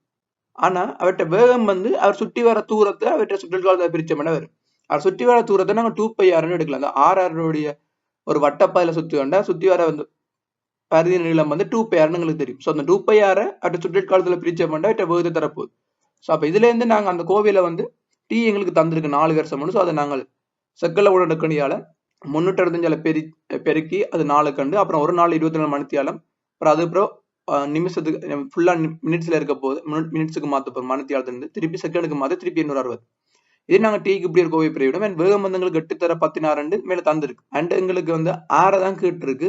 இந்த பையன் வந்து 3 எடுக்கட்டும். அப்ப 2 3 × 6 போடுவோம். அப்ப இதுல இருந்து நாங்க 6 கண்டோம்னா எங்களுக்கு 6 வந்து 1.6 எடுத்துற 14 மீட்டரா இருக்க போகுது. எங்களுக்கு மேல சொல்லி இருந்தவே என்னண்டா F1ல காண்றதுக்கு வந்து 2 தசமதானத்துல மட்டும் தள்ளி கொடுக்க சொல்லி. ஸோ நாங்க 2 தசமதான மட்டும் தட்ட மாட்டோம். எங்களுக்கு 1.6 எடுத்துற 14 மீட்டர் இருக்க போகுது. அடுத்த 2வது கேள்வி, இதிலிருந்து மீத்தினியுள்ள கரந்துளையின் திணிவு MBயை கணிக்கும். ஸோ அவற்றை திணிவை காண சொல்லி கேட்டிருக்கு. இப்போ உடுத்திரிவின் எம்னு சொல்லி இருக்கு. அப்படி எடுத்து போட்டு 2 பக்கம் ஈர்ப்பு கவர்ச்சி சமப்படுத்தலாம். இல்லாட்டி நாங்க நேராக சொல்லலாம், அங்குள்ள ஈர்ப்பு புல வலிமை G/MB/r² வந்து அவருக்கு தேவையான மைய நாட்டு ஆர்முலர் V²/r சமனா இருக்க போகுது. 2 ஈர்ப்பு கவர்ச்சி, அதாவது மைய நாட்டு விசையை அவற்றை ஈர்ப்பு கவர்ச்சி விசை வழங்கணும்னு சொல்லலாம். இல்லாட்டி அவருக்கு மைய நாட்டு ஆர்முடுல அவற்றை ஈர்ப்பு புல வழங்கணும்னு சொல்லலாம். ஸோ 2ல எதை சொன்னோம்னா ஓகே, அது 2லயும் கொமனா இருக்கிற M வந்து வெட்டுப்பட்டும். ஸோ எங்களுக்கு மிச்சம் வந்து MB வந்து V²/r/G இருக்க போது. இதுக்கு நாங்கள் M மேல காண்டிட்டோம், அதாவது ஆருக்கான வேல்யூ வந்து நாங்கள் மேல காண்டிட்டோம். ஸோ அதை இங்க சப்ஸ்டிட்யூட் பண்ணோம்னா சரி, மிச்சம் ஜிக்குமான வேல்யூ மேல எங்களுக்கு கோவையில தந்திருந்தது. அண்ட் விக்கு வந்து 8 அதுவும் பந்தில தந்திருந்தது. இதுல நாங்க MBA கணும்னா MB எங்களுக்கு 1.8 கிலோகிராமா இருக்க போகுது. மேல சொல்லியிருந்தவே F2ல காண்ற கேள்வி வந்து 1 தசமதானத்துக்கு மட்டும் தள்ள சொல்லி. ஸோ அங்க 1 தசமதானத்துக்கு மட்டும் தட்ட எங்களுக்கு இந்த மாதிரி ஒரு விட வருது. மீத்தினி உள்ள கருந்துளையின் ஃபர்ஸ்ட் RS கணிக்க. ஸோ அவற்றை RS கணிக்க சொல்லி இருக்கு. RSக்கான கோவன் விக்கு பதிலாக CE போட்டு சப்ஸ்டியூட் பண்ணி காணிச்சு அதுக்கான கோவையை நாங்கள் முதலே எடுத்து வச்சிட்டோம். இப்போ வந்து நாங்கள் மேல் கேள்வியில வந்து எங்களுக்கு M கண்டபடியால நாங்கள் நேராக கோணத்துல பிரதியிட்டோம்டா. ஏன்னா மிச்சம் எல்லாமே எங்களுக்கு தெரியும். மிச்சம் எல்லாமே எங்களுக்கு தரவுல தந்திருக்கபடியால ஸோ நாங்கள் நேராக பிரதியிட்டோம்னா எங்களுக்கு RS வந்து 2.4 1011 மீட்டர் வருது. ஜி கேள்வி, சூரியன் சடுதியாக இன்று கொண்டிருக்கும் அதே துணிவுடன் ஒரு கரந்துளையாக மாறுகின்றது என கொள்க. கருதுகோள் முறையாக கருது. அப்படின்னு நடக்காது. ஸோ நாங்களும் அப்படி ஒரு கருதுகோளை எடுத்துக்கொண்டு கதைக்கிட்டோம். அது அப்படியே இருக்குது. அதே துணிவுல ஒரு சின்ன கரந்துளையா மாறுச்சுன்னா நடக்க மாட்டோம். ஸோ இதனால் புவி சூரியனை சுற்றி இன்றுள்ள அதே பாதையில் தொடர்ந்து சுழலுமா உங்கள் விடைக்கான காரணத்தை தருது. இப்ப வந்து அது கரந்துளையா மாற போறதால அது இந்த சூரியன மையப்பகுதியில இருந்து எங்களை புவிக்கான தூரம் முதல் என்னவோ அதுதான் இப்பவும் இருக்க போகுது. புவி இருக்கிற இடத்துல முதல் என்ன ஈர்ப்பு புல வலிமை இருந்ததோ இப்பவும் அதே ஈர்ப்பு புல வலிமைன்னு இருக்க போகுது. ஸோ இது கரந்துளையா மாறினதை தாண்டி அது ஈர்ப்பு புல வந்து அந்த குறித்த தூரத்துல இருந்து அந்த மேற்பரப்புல இருந்து கொஞ்சம் தூரத்துல இருந்து மையத்துல இருந்து ஒரு குறித்த தூரத்துல இருக்க போது அது மாற போறீங்க. ஸோ அதனால சுத்தி வர பாதை ஒன்றும் மாற போறீங்க. ஸோ அந்த தூரம் மாறதால அது ஈர்ப்பு புல வலிமையை மாற போறீங்க. ஸோ அதே பாதையில தொடர்ந்து சொல்ல போகுது. ஸோ சுழல் மாண்டு கேட்டிருக்கு, அதுக்கு ஆமான்னு சொல்லுவோம். காரணம் கேட்டா அது இருக்கிற புள்ளியில ஈர்ப்பு புலத்தின வலிமை மாற்றம் ஏற்பட போறீங்க அப்படி சொன்னோம்னா சரி. அடுத்தது 2வது கேள்வி, இதன் புவி மீதுள்ள உயிர் பாதிக்கப்படுமா உங்கள் விடைக்குரிய முக்கிய காரணத்தை தருக. புவி வந்து எங்களுக்கு வந்து சூரியனோட ஒளி முதல். ஸோ சூரியன் தான் எங்களுக்கு ஒளி வருது. இப்போ டக்குன்னு கரந்துளையா மாறுச்சுன்னா அங்க இருந்த ஒரு ஒளியும் பெற போறேன். ஸோ அதனால எங்களுக்கு ஒளி இல்லாம இருக்க போது, வெப்பம் இல்லாம இருக்க போகுது. ஸோ உயிரினங்கள் உயிர் வாழணும்னா எங்களுக்கு முக்கியமான ஒளி முதல் தேவை. எங்களுக்கு வந்து இந்த உயிர் பாதிக்கப்படுமான்னு கேட்டுக்கு நாங்கள் ஆமான்னு சொல்ல போறோம். காரணம் கேட்டா புவிய வர்ற ஒளி வரப்போற வெப்பம் இல்லை. எங்களுக்கு சூரியன் தான் முக்கியமா முதன்மை ஒளி முதல் எங்களுக்கு தெரியும். ஸோ அதனால அது இல்லாட்டி உயிரினங்கள் அழிஞ்சிடும். அடுத்தது 2.4 கிலோமீட்டர் ஆரை உள்ள கோளமாக சூரியனின் திணிவு சுருங்கும் எனில் சூரியன் ஒரு கரந்துளையாக அமையும் என காட்டுக. சூரியன் திணிவு 1.8 10 30 கிலோகிராம் என எடுத்துக்கொள்ளலாம். ஸோ இப்போ இதுல இருந்தே அவட்ட அந்த சுற்றி வர ஆர்எஸ் கண்டோம்னா அது நாங்கள் மேலே கண்ட வெளியை விட சின்னதா இருந்துச்சுன்னா சரி. இங்க ஆர்எஸ் வெளியை கண்டோம்னா எங்களுக்கு அது 2/4 தடவை 10 மீட்டரா இருக்கு. ஸோ நம்ம அங்கே மேலே கண்ட வெளியை விட அது சின்ன இருக்கிறபடியால இது ஒரு கரந்துளையே அமையும் நாங்கள் காட்டியிருக்கிறோம். இப்போ நாங்கள் 9ல ஏ பாட்டுக்கிறோம். ஒரு மணித்தியாலத்தில் ஒரு களத்திலிருந்து எடுத்துக்கொள்ளப்படத்தக்க உயர்ந்தபட்ச மாறா ஓட்டம் களத்தின் கொள்ளளவு என வரையறுக்கப்படும். அதன் அலகு அம்பியர் மணித்தியாலங்களால் தரப்படும். கொள்ளளவு 6 அம்பியர் மணித்தியாலம் வீதமும் மின்னியக்கு விசை 5 வோல்டேஜ் வீதமும் உள்ள இரு சர்வசம கலங்கள் ஒரு பேட்டரியை ஆக்குமாறு தொடுக்கப்பட்டுள்ளன. இரு கலங்களும் தொடராக தொடுக்கப்படும் எனின் பேட்டரியின் கொள்ளளவத்தையும் மின்னியக்கு விசையும் காண்க. ஸோ கொள்ளளவு வந்து இங்க அம்பியர் மணித்தியாலத்தையும் மின்னியக்கு விசை வோல்டேஜ்லையும் காணலாம். ஸோ இப்போ என்ன சொல்லிக்கண்டா பேட்டரி வந்து தொடரா தொடுக்கப்படுதுன்னு கேட்டு. இப்போ தொடரா தொடுக்க வந்து ஓடப்புற மின்னோட்டத்தின் அளவு மாற புரியல. ஸோ அப்போ இங்க 6 அம்பியர் மணித்தியாலம் ஓடுதுன்னா அது 6 அம்பியர் மணித்தியாலம் தான் தொடரா இணைக்கப்பட்ட ஃபுல் சுட்டுக்காலையும் ஓட போகுது. ஸோ அப்போ இங்க இருக்கிற அதோட கொள்ளளவம் வந்து 6 அம்பியர் மணித்தியாலமா இருக்க போகுது. அதே நேரம் மின்னியக்கு கூட்டப்பட போகுது. ஏன்னா தொடரா இருக்கைக்கு ஒவ்வொன்றையும் தனித்தனி மின்னியக்கு கூட்டப்பட்டுதான் விளையில் மின்னியக்கு இருக்க போறபடியால 5 வோல்டேஜ் பிளஸ் 5 வோல்டேஜ் எங்களுக்கு 10 வோல்டேஜா இருக்க போகுது. ரெண்டாவது கேள்வி, சமாந்தரமாக தொடுக்கப்படும் எனின் பேட்டரியின் கொள்ளளவத்தையும் மின்னியக்கு இங்க சமாந்தரமா தொடுக்கப்பட்டா ஒவ்வொன்றுக்காலையும் ஓடப்புற தனித்தனி கரண்ட் வந்து கூட்டி போடப்படும். ஸோ ஒவ்வொன்றுக்காலையும் வந்து 6 அம்பியர் மணித்தியாலம் ஓட போகுது. ஓவராலா மொத்தமா 12 அம்பியர் மணித்தியாலம் கரண்ட் இங்க ஓட போகுது. அடுத்தது அதோட மின்னியக்கு சேஞ்ச் இல்லை. ஏன்னா சமாந்தர அமெரிக்க அது குறிக்கான அழுத்த வருபாடு 5 வோல்டேஜ் அப்படியே சமனாவே இருக்க போகுது. ஸோ அதனால இங்க வர மின்னியக்கு 5 வோல்டேஜாவே இருக்க போகுது. அடுத்தது பி பார்ட். ஒரு மின் மோட்டார் கார் பேட்டரியை செய்வதற்கு ஒவ்வொன்றினது மின்னியக்கு விசை 4 வோல்டேஜ் ஆன 192 சர்வசம கலங்கள் பயன்படுத்தப்பட்டுள்ளன. 8 கலங்கள் ஒரு ஒன்றில் காட்டப்பட்டுள்ளவாறு ஒரு பேட்டரி மொடியூலை ஆக்குமாறு தொடுக்கப்பட்டுள்ளன. அத்தகைய 24 மொடியூல்களை தொடராக தொடுத்து 24 கிலோவாட் மின் மோட்டார் கார் பேட்டரி ஆக்கப்படுகிறது. ஸோ இங்க வந்து 8 கலம் கொண்ட ஒரு சாம்பிள் தந்திருக்கு. அண்ட் ஒவ்வொன்றுமே வந்து 4 வோல்டேஜ் மின்னியக்கு கொண்டது. ஒரு மொடியில் 24 மொடியில தொடரா தொடர்ச்சான ஒரு மோட்டார் கார் பேட்டரியா ஆக்கப்படுதுன்னு சொல்லிக்கிறது. முதலாவது கேள்வி என்னடா, ஒரு பேட்டரி மொடியூலின் மின்னியக்கு விசையும் கொள்ளளவத்தையும் கணிக்க. இங்க வந்து 1 கிலோவாட் வர 13 வோல்டேஜ் அம்பியர் மணித்தியாலம் எடுக்கட்டாம். ஸோ இங்க அந்த பேட்டரியின் மின்னியக்கு விசை கேட்டிருக்கு. இப்போ வந்து ஒரு பேட்டரியின் வோல்டேஜ் வந்து 4 வோல்டேஜ். இப்போ 4 வோல்டேஜ் சமாந்தரமா இருக்குன்னா அது மொத்தமாக அது குறிக்க 4 வோல்டேஜ். இப்படி 4 இருக்கு உங்களுக்கு ஒரு மொடியில. ஸோ ஒரு மொடியில 4 இருக்குன்னா மொத்தமா 4 16 வோல்டேஜ் அந்த மின்னியக்கு இருக்க போகுது. அடுத்த ரெண்டாவது கேள்வி அதோட கொள்ளளவும் கேட்டிருக்கு. இப்போ வந்து மொத்தமா 24 மொடியூல்ஸ் இருக்குன்னா அந்த 24 மொடியூல்ஸ்லயும் இருக்கிற சேமிக்கப்பட்ட சக்தி வந்து 24 கிலோவாட். அப்ப நாங்க ஒரு மொடியில கேட்சோம்னா ஒரு மொடியில வந்து எங்களுக்கு ஒரு மொடியில கேள்வி கேட்ட நாங்க ஒரு மொடியில கேட்க போறோம். ஸோ ஒரு மொடியில வந்து சேமிக்கப்பட்ட சக்தி வந்து மொத்தமா 24 தான் 24 கிலோவாட் அவர். ஸோ அப்போ ஒரு மொடியூலுக்கு 1 கிலோவாட் அவர். அப்போ ஒரு மொடியில ஒரு கொள்ளளவு வந்து இப்போ 1 கிலோவாட் அவர் நாங்கள் 13 வோல்டேஜ் அம்பியர் மணித்தியாலம் தந்திருக்கு. ஸோ அப்ப இங்க 1 கிலோவாட் தான் ஒரு மொடியில இருக்குது. ஸோ அது 1000 இருக்க போகுது. ஸோ அவரை வந்து அங்க ஒரு மின்னியக்கு வோல்டேஜால பிரிச்சோம்னா எங்களுக்கு எவ்வளவு அம்பியர் மணித்தியாலத்துல அந்த கொள்ளளவு வரப்போகுது. ஸோ 1014 பிரிச்சோம்னா 62.5 அம்பியர் மணித்தியாலம் இருக்க போகுது அந்த ஒரு மொடியில கொள்ளளவு. அடுத்த ரெண்டாவது கேள்வி, 24 கிலோவாட் அவர் மின் மோட்டார் கார் பேட்டரியின் கொள்ளளவத்தை மின்னியக்கு விசையும் கணிக்க. ஸோ இப்போ இவற்றை கொள்ளளவும் கேட்டிருக்கு. இப்போ ஒரு பேட்டரியின் கொள்ளளவும் ஒரு மொடியில கொள்ளளவும் சேம் தான். இங்க சேம் இருக்கிறபடியால நாங்க மேல கண்ட 62.5 அம்பியர் மணித்தியாலம் தான் இங்க பேட்டரியின் கொள்ளளவா இருக்க போகுது. அடுத்த ஒரு பேட்டரியின் மின்னியக்கு விசை கேட்டிருக்கு. இப்போ மொத்தமா ஒரு மொடியில வந்து 24 கிலோவாட் அவர் இருக்குண்டா அதை வந்து நாங்க வோல்டேஜ் அம்பியர் மணித்தியாலத்துக்கு மாத்திரமே எங்களுக்கு 24 இருக்க போகுது. ஸோ அதை வந்து அங்க ஒரு கொள்ளளவு தான் பிரிக்க எங்களுக்கு நேராவே மின்னியக்கு விசை வரப்போகுது. ஸோ அப்போ 24,000 62.5 பிரிச்சோம்னா எங்களுக்கு 384 வோல்டேஜா இருக்க போகுது. அடுத்தது சி கேள்வி, கிடைவீதியில் மாறாக்கதி 36 km/h செல்லும் மேற்குறித்த மின்னோட்ட கார் அதன் இயக்கத்துக்கு எதிரே ஒரு 480 நியூட்டன் மொத்த தடவிசையை அனுபவிக்கின்றது. காரின் வழித்திராக்கியின் வலுநுகர்ச்சி 1.2 கிலோவாட் ஆகும். காரின் அதன் முழு பயணத்துக்கும் வழித்திராக்கி தொழிற்படும் போது வழித்திராக்கியின் வலு நுகர்ச்சி வீதம் மாறாது இருக்கின்றன கொள்க. அதன் சக்தியில வந்து 50% மாத்திரம் நுகர்ந்து செல்லத்தக்க உயர்ந்தபட்ச தூரத்தை கேட்க. இப்ப வந்து அங்க ஏசி போட்டு கேட்க 50% மட்டும் நுகர்ந்து கேட்க இவ்வளவு தூரம் நுகர்வு.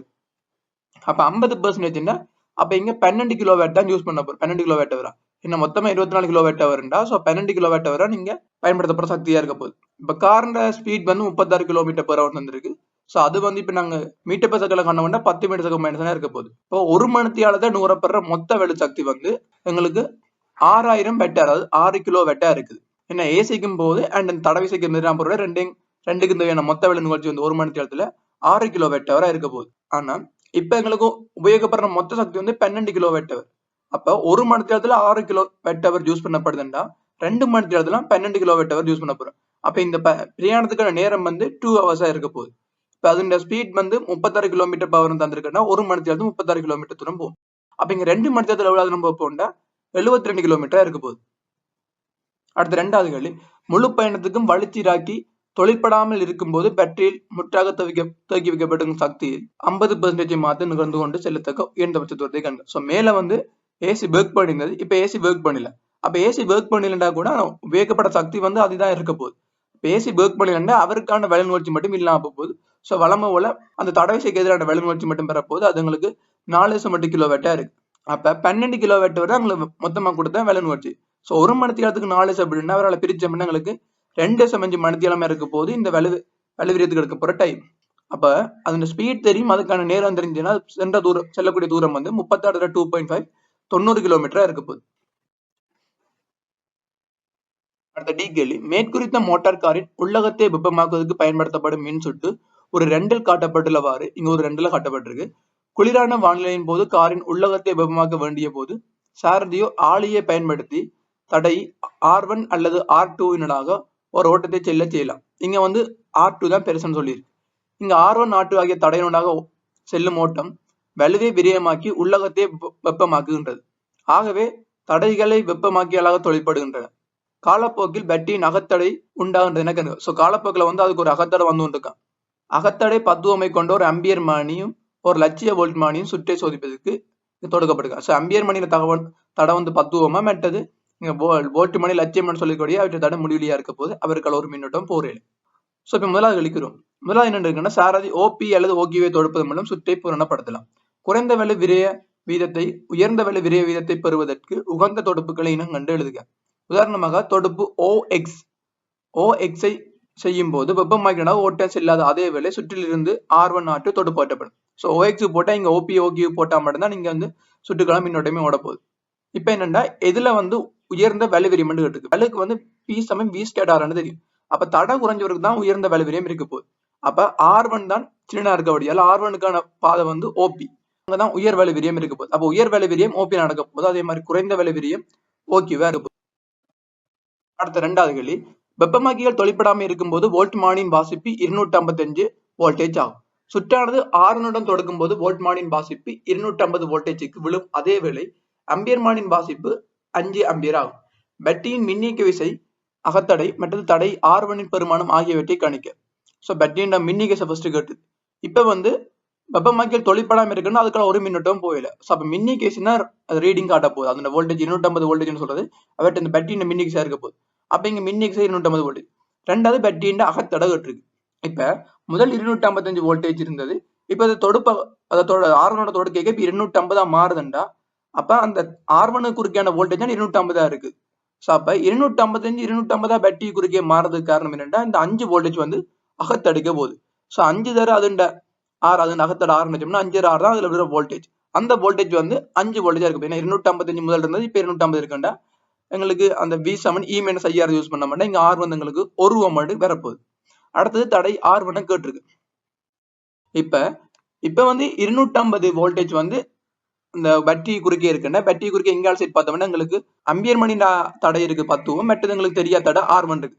ரெண்டுக்கு மஞ்சு 5 அம்பியர் ஓடுறது அப்படியால 5 × R1 பிளஸ் 5 × 10 தான் 250 வோல்டேஜா இருக்கு. அப்ப அவ்வளவு 250 இருந்துச்சுண்டா இல்ல இந்த R1 எங்களுக்கு R1 வந்து 40 ஓம் இருக்க போகுது. அடுத்த மூன்றாவது கேள்வி, மேலே D2 குறிப்பிட்ட வலு வகையில் தொழிற்படும் போது வெப்பமாக்கியின் வலுவிரயத்தை கணிக்க. சோ இங்க வெப்பமாக்கின வலுவிரயம் கேட்டிருக்கு. வலுவிரயம் தெரியும்னா எங்களுக்கு அதோட வோல்டேஜ் அதோட தடை தெரியும், இல்லாட்டி அதோட ஒரு மின்னோட்டம் என்ன தடை தெரியும். சோ எங்களுக்கு மின்னோட்டம் எல்லாமே தெரியும்ன்றபடியால் மின்னோட்டம் வந்து 5 அம்பியர் இருக்க போகுது. அண்ட் தடை வந்து நாங்க 40 ஓம் கண்டுக்கோம். சோ I2 R கொண்டே பிரிட்டோம்னா எங்களுக்கு 5 வரைக்கும் 25 40 இருக்க போகுது. அது உங்களுக்கு பவர் வந்து 1000 பெட்டா இருக்க போகுது. அது நாங்க 1 கிலோவாட் போடுவோம்.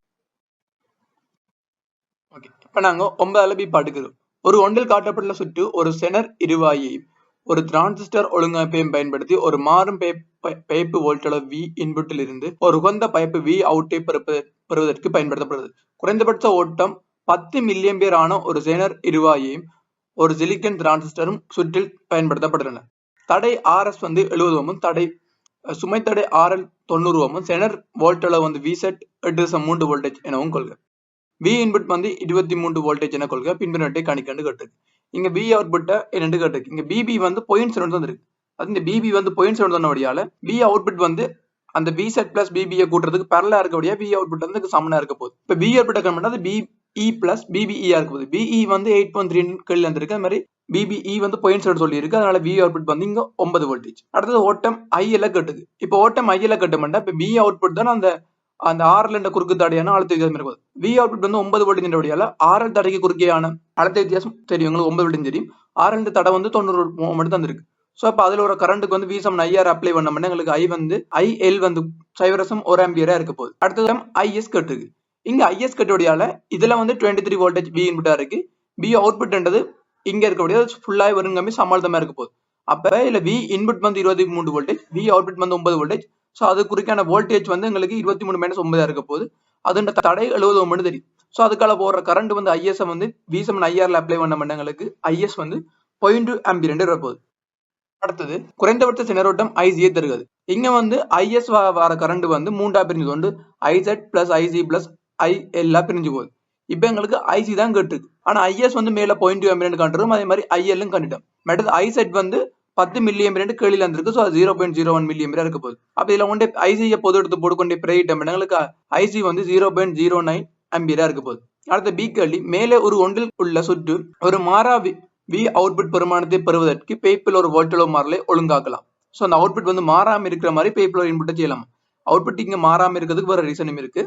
அண்ட் இங்க மாறாம இருக்க ஒரு இன்புட்ல நம்ம ஒரு மாற்றத்தை ஒழுங்காக்கலாம்னு சொல்லி இருக்கு. இப்ப முதலாவது கேள்விக்கு வந்தோம்னா வி இன்புட் வந்து 23 வோல்டேஜா 30 வோல்டேஜா இருக்கும்போது ஆர்எஸ் தடைக்கு குறுக்கே விரிய மாற வலுகின்ற அளவை கேட்டு. வி இன்புட் வந்து 23 வோல்டேஜா இருக்க வி ஸ்கேட்டர் ஆர் அப்ளை பண்ணோம்னா அது குறுக்க வோல்டேஜ் எங்களுக்கு 23 தெரியும். ஸோ அதனால அதோட தடையும் எங்களுக்கு தெரியும். அதுல வி ஸ்கேட்டர்ல பிரைட்ல இல்லாட்டி ஐ ஸ்கேட்டர் தெரியும். அப்பேக்கு ஒரு கரண்ட் எங்களுக்கு தெரியும். ஸோ அதனால ஐ ஸ்கேட்டர் இல்லாட்டி வி ஸ்கேட்டர்ல பிரைட் 2 வோல்டேஜா இருக்க போகுது.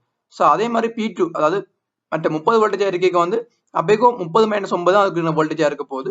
ஸோ அது குறிக்கான அழுத்த வித்தியாசம் தெரியும். வி ஸ்கேட் தெரியும். ஓவர் ஆருக்கு பதில் 6 பிரைட்னா எங்களுக்கு P2 வந்து 6.3 வாட் இருக்க போகுது. அடுத்தது மேலே B1 உள்ள உங்களின் கணிப்புகளை பயன்படுத்தி சுற்று பேய்ப்பு ஓட்டலில் ஒரு மாற்றத்தை ஒழுங்காக்கும் விதத்தை சுருக்கமாக விளக்குக. இப்ப வந்து மேல B1 நாங்க ஒரு கணிப்பு பண்ணிருக்கோம். அதை வச்சுக்கொண்டு சுற்று பேய்ப்பு ஓட்டலில் ஒரு சேஞ்சை உருவாக்கலாமோ அதை பற்றி சின்ன விளக்கம் கட்டு. இப்ப எங்களுக்கு ஜெனர் மற்றும் டிரான்சிஸ்டர் குறுக்கான அழுத்தம் வந்து மாறல. அதாவது ஜெனர் வாய் V செட் தந்திருக்கு. மற்ற டிரான்சிஸ்டர் குறுக்கு பைப் வந்து VBE வந்து அதுவும் ஒரு கான்ஸ்டன்டா இருக்க போகுது. அப்ப அவுட்புட் வந்து ஒரு நாள் மாற போறேன். அப்ப அதுதான் அவுட்புட்டுக்கு பரலா இருக்கபடியால அவுட்புட் அது மாறாம இருக்க போகுது. அப்ப அவுட்புட் ஒரு மாறலி. அப்ப இங்க பேய்ப்பு இன்புட் வந்து மாறும்போது அப்ப அது குறிக்க வந்து எக்ஸ்ட்ராவா வர அந்த மேலதிகமா வர பவர் வந்து என்ன நடக்க போகுது, அந்த வலு வந்து எங்களுக்கு RSக்கு வந்து வெப்பமா ரிலீஸ் ஆக போகுது. ஸோ அதான் நீங்க நடக்க போகுது. அடுத்த சீக்கிரலி மேலே ஒரு ஒன்றில் உள்ள சுற்று பைப்பு சுமைத்தடையில் உள்ள அதிகரிப்பு காரணமாக V அவுட்டில் ஒரு வோல்டளவு மாறலை ஒழுங்காக்கலாம். சுமைத்தடை அதிகரித்தால் ஜெனரோட்டம் ஐசெட்டுக்கும் ஐசிக்கும் என்ன நடைபெறும் மறுபடியே விளக்குக. எங்களுக்கு கேள்வி என்ன கேட்டுக்கண்டா V அவுட்புட் வந்து ஒரு ஒழுங்கான மாறல ஒழுங்கமைக்கலாமா. இப்ப வந்து சுமத்தடையும் ஜெனரோட்டம் சுமத்தடைய கூட்டினோம்னா ஐசெட்டுக்கும் ஐசிக்கும் ரெண்டு கேட்டு. இப்ப ஐசி வந்து I Z plus IC plus IL தெரியும். சுமத்தடை அதிகரிச்சுன்னா அது குறுக்கால ஒரு மின்னோட்டம் வந்து கூடணும். அப்ப ஐசெட் கூட போகுது. அதே மாதிரி ஐசெட் கூடுதுண்டா அதுக்கு குறுக்கான அப்ப அந்த டிரான்சிஸ்டருக்கால போற எக்ஸ்ட்ரா மின்னோட்டம் போறதுக்கு அது அனுமதிக்க போகுது. அந்த வழியால ஐசியும் எங்களுக்கு கூடித்தான் ஆகணும். ஸோ சுமத்தடை அதிகரிக்க ஐசெட் கூடுது. ஐசெட் கூடுற வழியால் டிரான்சிஸ்டர் போற வேண்டிய மிச்ச மின்னோட்டத்தை செல்றதுக்கு வந்து டிரான்சிஸ்டர் எலோ பண்ற வழியால இங்க ஐசியும் கூடுது. அடுத்தது சுமைத்தடை அதிகரிக்கும் போது செனர் ரூபாய் டிரான்சிஸ்டர் சேர்மானத்தின் மூலம் பைப்பு போட்டிலோ ஒழுங்காக்கப்படும் விதத்தை சுருக்கமாக விளக்குக. அதாவது வந்து சுமைத்தடைய கூட்டைக்கு வந்து ஜெனர் ரூபாய் மற்றும் டிரான்சிஸ்டர் சேர்மானத்தின பைப்பு போட்டில் இன்புட் வந்து என்ன மாதிரி ஒழுங்காக்கப்படுற விதத்தை சுருக்கமான கேட்டு. இப்ப வந்து செனர் மற்றும் டிரான்சிஸ்டர் குறுக்கான அழுத்தம் வந்து மாறல. ஏன்னா அது முதலே தெரியும் V செட் பிளஸ் BB வந்து ஒரு கான்ஸ்டன்ட் தெரியும். இப்ப வந்து ஐஎஸ் கரண்ட் வந்து நாங்க அதை கொடுக்குற கரண்ட் மொத்தமா மேலிருந்து வர கரண்ட் வந்து மாறாம வச்சுக்கொண்டு சுமத்தடைய கூட்டினோம்னா டிரான்சிஸ்டருக்கால வந்த ஓடப்புற கரண்ட் வந்து கூட தான் போகுது.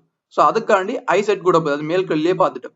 அப்ப மாறாத ஒரு பைப்பு வோல்டேஜை வழங்கணும்டா டிரான்சிஸ்டருக்கான மேலதிகமான வேல்யூ வந்து அதுக்கு விரியமைக்கப்படுது. அது மேல்கல்லியே வெப்பமா விரியக்கப்படுதுன்னு சொல்லிட்டோம். அடுத்த டி கேள்வி, பின்வரும் ஒரு 2 காட்டப்பட்டுள்ள சுற்று 15 வோல்ட் வரைக்கும் பிறப்பிக்கத்தக்க ஒரு அகத்தடை உள்ள ஒரு சூரிய படலின் மூலம் ஒரு பேட்டரியை ஏற்றுவதற்கு அந்த பேட்டரியை சார்ஜ் பண்றதுக்கு யூஸ் பண்ணினோம். சுற்றின பைப்பு வோல்டேஜ் 14 வோல்டேஜ் பிஞ்ச் ஆகாது. ஸோ இங்க வரப்போறது வந்து 14 வோல்டேஜ் தாண்டாருன்னு சொல்லியிருக்கு அவுட்புட். முதலாவது கேள்வி என்னன்னா தரப்பட்டுள்ள தெரிவுகளில் இருந்து நேர்மாட்டி விரலாக்கி அப்படி நேர்மாட்டா விரலாக்கி அப்படி ஒப்பாலியா 2-3 செயற்பாடு விரலாக்கி கேட்டுருக்கு. இங்க வந்து 15 வோல்டேஜ் இன்புட்டா கொடுக்குறோம். அதே மாதிரி வரப்போற அவுட்புட் வந்து 14 வோல்டேஜ் தாண்டான்னு சொல்லியிருக்கு. அப்ப இது ஒரு ஒப்பாளி வகையா இருக்க போகுது. அடுத்த 2வது கேள்வி பிரகாசமான சூரிய ஒளியில் பைப்பு வோல்டேஜோ 14 வோல்டேஜ் உண்டாக்குமாறு R2 செப்பம் செய்யப்படுகிறது. ஸோ இங்க அவுட்புட் வந்து 14 வர மாதிரி R2 அட்ஜஸ்ட் பண்றோம். இப்ப R1 வந்து 9 கிலோ ஆமும் R2 வந்து 5 கிலோ ஆமும் இருக்கும்போது செயற்பாட்டு விரலாகியும் பைப்பு நேராக நிரம்பி இருப்பதற்கு செனருவாயி Z1 குறுக்கே இருக்க வேண்டிய மிகவும் உயர்ந்தபட்ச வோல்டேஜோ VZ1 கணிக்க கேட்டு. இப்ப வந்து B பிளஸ் வந்து உங்களுக்கு என்ன தெரியும்னா இப்ப வந்து R2 குறுக்கே வந்து மொத்தமா வந்து V மேக்ஸிமம் வந்து R1 பிளஸ் R2க்கு போகுது. அப்ப VZ1 காணணும்னா R1 பிளஸ் R2க்கு குறுக்கே போறது மொத்தமா B மேக்ஸிமம் போகுதுன்னா அந்த B மேக்ஸிமம் வந்து R2க்கு எவ்வளவு போகணும்னு பார்க்கணும்னா இந்த R1 பிளஸ் R2 B மேக்ஸிமத்தால பிரிச்சு அதை R2 பிரிக்கணும்னா தான் அது குறுக்கே விளையாண்டுக்கு போகுது. ஸோ அப்படி அதில் பிரைட்டு கண்டோம்னா VZ1 வந்து 5 வோல்டேஜ்ல இருக்க போகுது. நேர்மாட்டா பைப்புக்கு நேர்மாட்டு பைப்புக்கும் இடையே 100 மைக்ரோவோல்ட் வோல்ட் அளவு வித்தியாசத்துக்கு செயற்பாட்டு விரலாக்கின் பைப்பு நம்மளுடைய மெனி அதாவது V plus minus B minus தான் 100 மைக்ரோவோல்ட் சொல்லியிருக்கு. அப்ப சுற்றின்ற பைப்பு வோல்டேஜ் 14 வோல்டேஜா இருக்கும்போது செயற்பாட்டு விரலாக்கின்ற திறந்த தட வோல்டேஜ் நயத்தை கணிக்குது. ஸோ அப்ப இங்க A தான் கேட்டிருக்கு. அதாவது V அவுட்புட் வந்து A into B plus minus V minus. So இங்க B அவுட்புட் தந்திருக்கு, V இன்புட் தந்திருக்கு. ஸோ இதுல இருந்து சுற்றின்ற செயற்பாடு லைன் A கேட்டுக்கு செயற்பாடு விரலாக்கின்ற பைப்பு நிரம்பல் வோல்டேஜ் வந்து 2 வோல்டேஜ் கீழே உள்ளன்னு சொல்லியிருக்கு. ஸோ அதனால இங்க வந்து B பிளஸ் அதாவது V அவுட்புட் வந்து 14 மைனஸ் 2 இருக்க போகுது.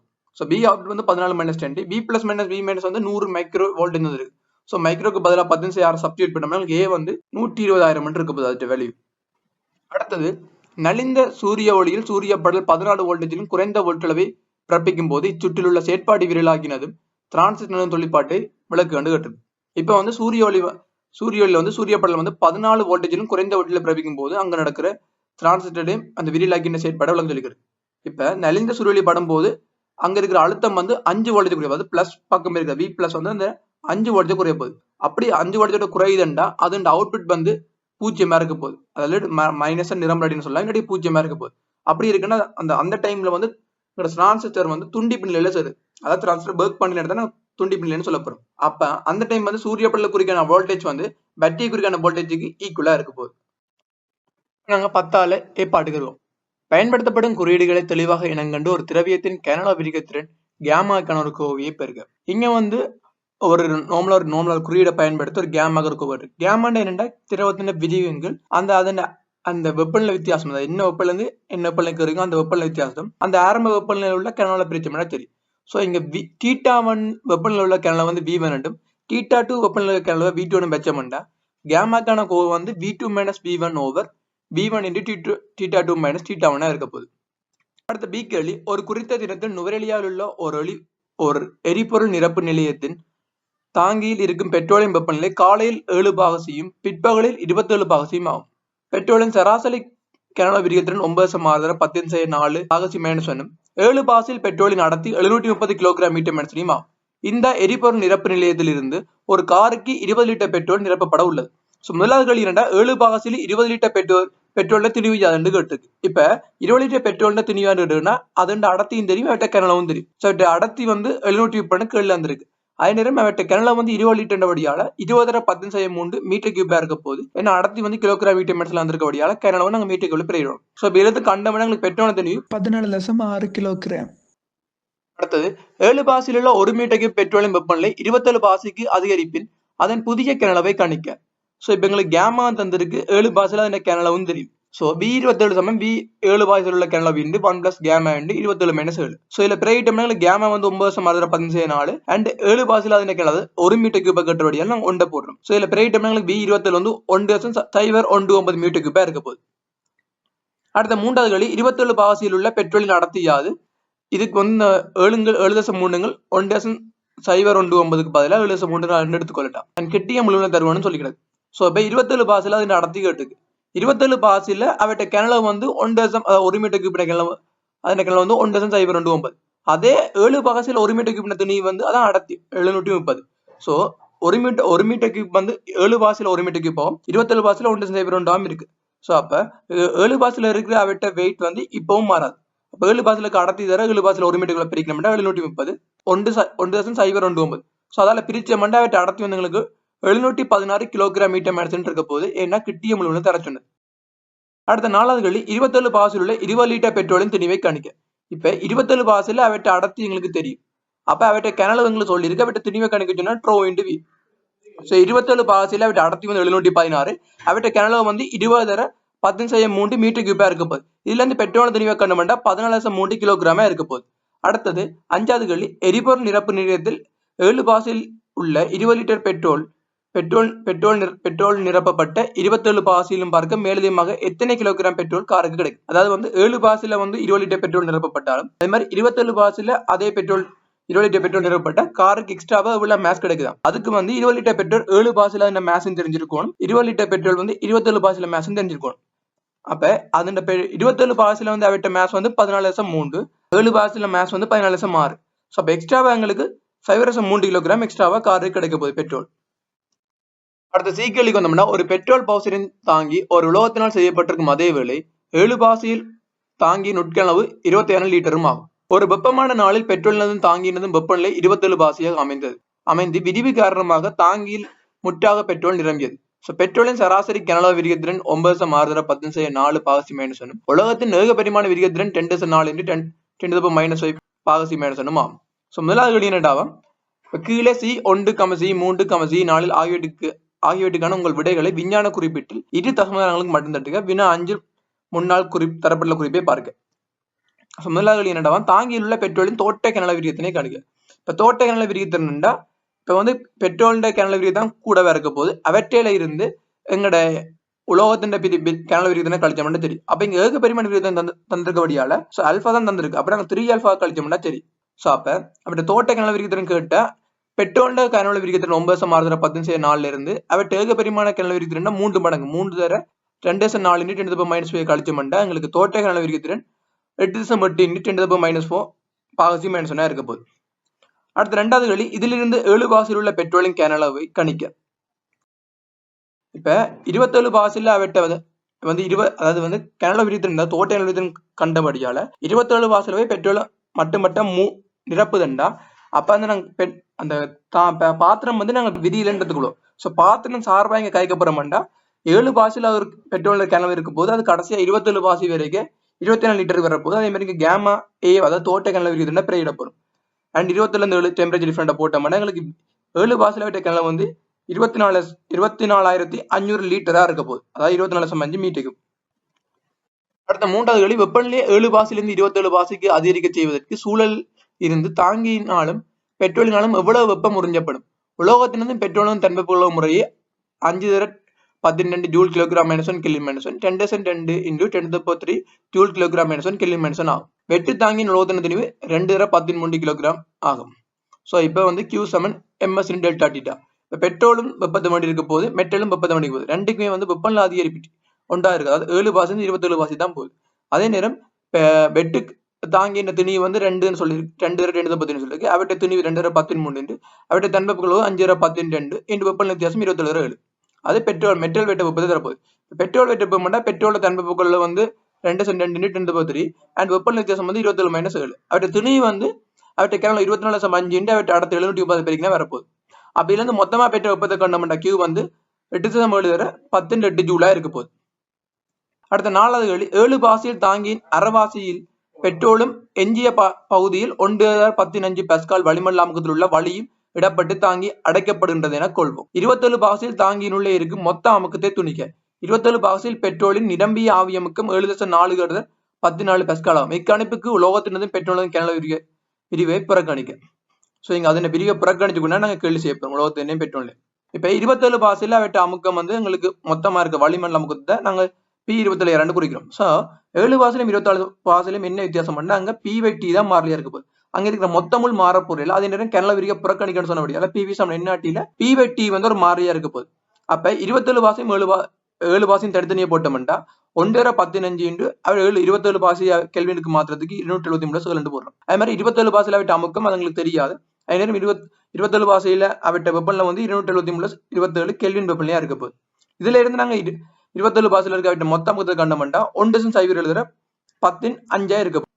மொத்த அமுக்கம் வந்து 27 பாசில இருக்க வளிமண்டல அமுக்கத்தோட 27 பாசில நிரம்பிய வாயு அமுக்கத்தையும் கூட்ட போறோம். அது 7,4,14 அவன் வளிமண்டல அமுக்கம் வந்து 1,0,15 இப்ப கண்டுட்டோம். சோ ரெண்டையும் கூட்டினோம்னா பி டோட்டல் மொத்தமா வந்து 1,82 பாஸ்கலா இருக்க போகுது. இப்ப மேலே சந்தர்ப்பம் C4 27 பாசில் பௌசர் நிலையிலே பெட்ரோலின் ஆவியின் எத்தனை மூல்கள் இருக்கும்? அகிலவாயு மாறிலி R வந்து 813 into ஜூல் மூல் -1 கெல்வின் -1. பெட்ரோல் ஆவி ஒரு லட்சிய வாயு நடந்ததுன்னு சொல்லியிருக்கோம். லட்சிய வாயு நடந்திருக்குன்னு சொல்லியிருக்கபடியா நாங்க PV சமன் என்னாட்டி இங்க அப்ளை பண்ணலாம். இப்ப PV சமன் என்னாட்டி போனோம்னா இங்க என்னன்னு கேட்டபடியால N சமன் PV அப்ப நாட்டியா இருக்குது. பிரஷர் வந்து அதாவது அந்த ஆவியின் பிரஷர் தான் இங்க போடுதுன்னா ஆவியின் மூல் கட்டபடியால ஆவியின் பிரஷர் வந்து 7,4,14. அதே மாதிரி அந்த கேனல் வந்து அரவாசிந்தனோட 12.5 மீட்டர் கியூப். அண்ட் அடுத்தது வந்து அவட்ட R வந்து 8.3 அது பொது மாறிலி R 8.3 தந்திருக்கு. அண்ட் வெப்பநிலை வந்து 27 பாகசின்றோடையால இங்க கெல்வின்ல பெறதுக்காண்டி 270 கூட்டுவோம். அதுல இருந்து அந்த ஆவியின் மூல கண்டமண்டா 375 மூலா இருக்க போகுது. 10 பி அடுக்கிறோம். ஊட்டுமானி என்பது அயனாக்க கதிர்ப்பு வெளித்தரலை அளப்பதற்கு பயன்படுத்தப்படும் உபகரணமாகும். மனித உடலுக்கு வெளித்தரப்படும் கதிர்ப்பின் அளவை அளப்பதற்கு பயன்படுத்தப்படுகிறது. இது காப்புக்கு அவசியமான ஒரு நடவடிக்கை ஆகும். இவ்வகை ஊட்டுமானிகள் உள்ளன. அவை உயிர்ப்பான ஊட்டுமானியின் மூலம் அச்சந்தர்ப்பத்தில் உள்ள வெளித்தரலை பெறலாம். உயிர் பெற்ற ஊட்டுமானி ஒரு நிச்சயமான காலத்தில் ஒருவர் உறிஞ்சும் கதிர்ப்பின் அளவை அளக்கின்றது. மிக பொதுவாக பயன்படுத்தப்படும் உயிர் பெற்ற ஊட்டுமானி வெப்பொளிர்வு ஊட்டுமானி ஆகும். ஒரு வெப்பொளிர்வு பங்கு அயனாக்கும் கதிர்ப்புக்கு வெளித்தரப்படும் போது அக்கதிர்ப்பு சக்தி உறிஞ்சப்பட்டு அதன் பளிங்கு சாளகத்தில் வைத்துக் கொள்ளப்படும். பளிங்கு வெப்பமாக்கப்படும் போது அதில் வைத்திருக்கப்படும் சக்தி கற்புள்ள ஒளியாக விடுவிக்கப்படும். அவ்வொளியின் செறிவானது பளிங்கிற்கு வெளித்தரப்பட்ட அயனாக்க கதிர்ப்பின் செறிவிற்கு விகித சமனாகும். காலப்பட்ட ஒளி ஒரு ஒளியுணர் மேற்பரப்பின் மீது படுமாறு விடப்படும். அதே வேளை இதன் மூலம் ஒரு நலிந்த ஓட்டம் உண்டாக்கப்படும். இறுதியாக இந்த ஓட்டம் விரியலாக்கப்பட்டு அளக்கப்படும். கைகர் மியூலர் எண்ணியை பயன்படுத்தி அயனாக்க கதிர்ப்பை உணரலாம். வெவ்வேறு திரவியங்களால் ஆக்கப்பட்ட பல்வேறு தடிப்புகளை கொண்ட உறிஞ்சி தட்டுக்களை பயன்படுத்தி ஒரு கைகர் மியூலர் எண்ணி மீது படும் அயனாக்க கதிர்ப்பின் வகையை துணியலாம். வளியின் அயனாக்க கதிர்ப்புகளின் 3 வகைகளை எழுதுக. எங்களுக்கு நார்மலாக தெரியும் அது அல்பா பீட்டா கேமா, இல்லாட்டி இங்க எக்ஸ் கதிர் காஸ்மிக் கதிர் எழுதினா கூட சரியா இருக்கு. அடுத்தது உயிர் பெற்ற ஊட்டுமானிக்கு மேலாக உயிர்ப்புள்ள ஊட்டுமானிகள் ஒரு அணுகுலத்தை எழுதுக. ஸோ அதுங்களுக்கு மேல பந்திலேயே சொல்லியிருக்கு உயிர்ப்பான ஊட்டுமானி மூலம் வெளித்தரல பெறலாம். அடுத்த சீக்கேள்வி, அரை ஆயுட்காலம் 1 மணித்தியாலமாக உள்ள ஒரு கதிர் தொழிற்பாட்டு திரவியத்தின் தொழிற்பாடு ஒரு கைகர் மியூலர் எண்ணினால் அளக்கப்படுது. தொடக்க எண்ணல் வீதம் 64 எண்ணல்கள் per second எனின் 3 மணித்தியாலங்களுக்கு பின்னர் எண்ணல் வீதத்தை கணிக்க. இதுக்கு வந்து A வந்து A0 over 2 to the n தெரியும். அதை வந்து இப்ப முதல் இருக்க எண்ணல் வீதம் வந்து எண்ணல் வீதத்தை கேட்டோம்னா முதல் இருக்க எண்ணல் வீதத்தை 2 to the n பிரிச்சோம்னா எங்களுக்கு இப்ப இருக்க எண்ணல் வீதத்தை தரப்போகுது. இங்க என்னன்னு சொல்றது அரை ஆயுள் காலத்துல மடங்கா இருக்க போகுது. இங்க அரை ஆயுள் காலம் 1 மணித்தியாலம் சொன்னபடியால இங்க 3 மணித்தியாலத்துக்கு காலத்து பிறகு கேட்டபடியால இங்க 3 t வரப்போகுது. ஸோ அப்ப எண்ணுக்கு பதிலா 3 விடப்புறம் அது மாதிரி A0க்கு பதிலா இங்க எங்களுக்கு 64 தந்துருக்கு. ஸோ 64 போட்டோம்னா எங்களுக்கு 3 மணித்தியாலத்துக்கு பிறகு இருக்கிற எண்ணல் வீதம் வந்து A வந்து 8 இருக்க போகுது. அடுத்த டி கேள்வி, வெவ்வேறு உறிஞ்சி தட்டுகளை பயன்படுத்தி ஒரு கைகர் மியூலர் எண்ணி மீது படும் அயனாக்க கதிர்ப்பின் வகையை உணர்தல் எவ்வாறு சாத்தியம் என்று கேட்டிருக்கு. இங்க வந்து மேல பந்திலே தெளிவா சொல்லி கதிர்ப்பு உறிஞ்சின் தட்டுகளின் வகையை பொறுத்து தான் கதிர்ப்பு நிறுத்துவதற்கு உறிஞ்சுக்கு பயன்படுது. ஸோ இப்ப கதிர்ப்பு உறிஞ்சுகளின் வகையை பொறுத்து நாங்க பயன்படுத்துறபடியால இங்க வந்து வெவ்வேறு உறிஞ்சி தட்டை பயன்படுத்தி அயனாக்க கதிர்ப்பு வகையை உணரக்கூடிய மாதிரி இருக்கு. அடுத்த கேள்வி, ஒரு TLED ஒட்டுமானி 192 நானோவேட் செறிவை கொண்ட அலைநீளம் 400 நானோமீட்டர் உள்ள நீல ஒளியை காளுகின்றது. காலப்பட்ட ஒளி வேலைச்சார்பு 2 எலக்ட்ரான் வோல்ட் உள்ள ஜீசியத்தினால் ஓர் ஒளியுணர் மேற்பரப்பு மீது செவ்வனாக படுகின்றது என கொள்க. பிளாங்க் மாறிலி H வந்து 6/1034 ஜூல் செகண்டும் ஒளியின் கதி வந்து 3/18 மீட்டர் செகண்ட் மற்ற எலக்ட்ரான் ஏட்டம் வந்து 1/1019 கூலும் அண்ட் ஒரு எலக்ட்ரான் வோல்ட்டுக்கு பதிலா 1/1019 ஜூல் என்று எடுக்கட்டாம தந்திருக்கு. முதலாவது கேள்வி பார்த்தோம்னா செகண்டுக்கு ஒரு செகண்டுக்கு வந்து ஒளியுணர் மேற்பரப்பு மீது படும் நீல ஒளியின் போட்டோன்கணிய துணியன்னு கேட்டுக்கு.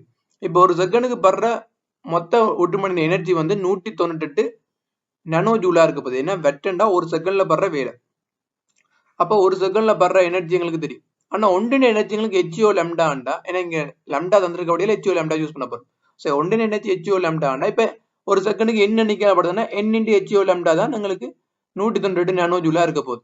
ஸோ அப்ப N into HGO லாம்டா பதில் Hக்கு பதிலாக 6.634 Cக்கு பதிலாக 3.18 இங்க அலைநீளம் வந்து 400 நானோமீட்டர் சொன்னபடியால 400 தர 10⁻9 மீட்டர் போடுவோம். அதே நேரம் 192 நானோ ஜூல்னு சொல்லியிருக்கு ஒரு செகண்டுக்கு. ஸோ 192 தர 10⁻19 ஜூல் போடுவோம். இதுல இருந்து ஒரு செகண்டுக்கு படுற போட்டோன் நீங்க கண்டுபிடிச்சா உங்களுக்கு 4 தர 10⁻11 இருக்க போகுது போட்டோன் per செகண்ட். இப்ப ரெண்டாவது கேள்விக்கு வரும். ஒளியுணர் மேற்பரப்பு மீது படும் ஒவ்வொரு 100 போட்டோன்களும் 10 எலக்ட்ரான்கள் வெளியேற்றப்படும் எனில் ஒளியுணர் மேற்பரப்பினால் உண்டாக்கப்படும் ஓட்டத்தை துணிக. இங்க வந்து ஒவ்வொரு 100 போட்டோனுக்கு வந்து 10 எலக்ட்ரான் போதாண்டா ஒரு போட்டோனுக்கு வந்து 10⁻100 எலக்ட்ரான் வெளியேறப்போகுது. இங்க ஒளியுணர் மேற்பரப்பு உண்டாக்கப்படுற ஓட்டத்தை கேட்டிருக்கு. இப்போ ஒரு செகண்ட்ல வெளியிடப்படுற ஏட்டத்தை காணலாம். அது எங்களுக்கு ஒரு செகண்ட்ல படுற போட்டோன் எண்ணிக்கை தெரியும்.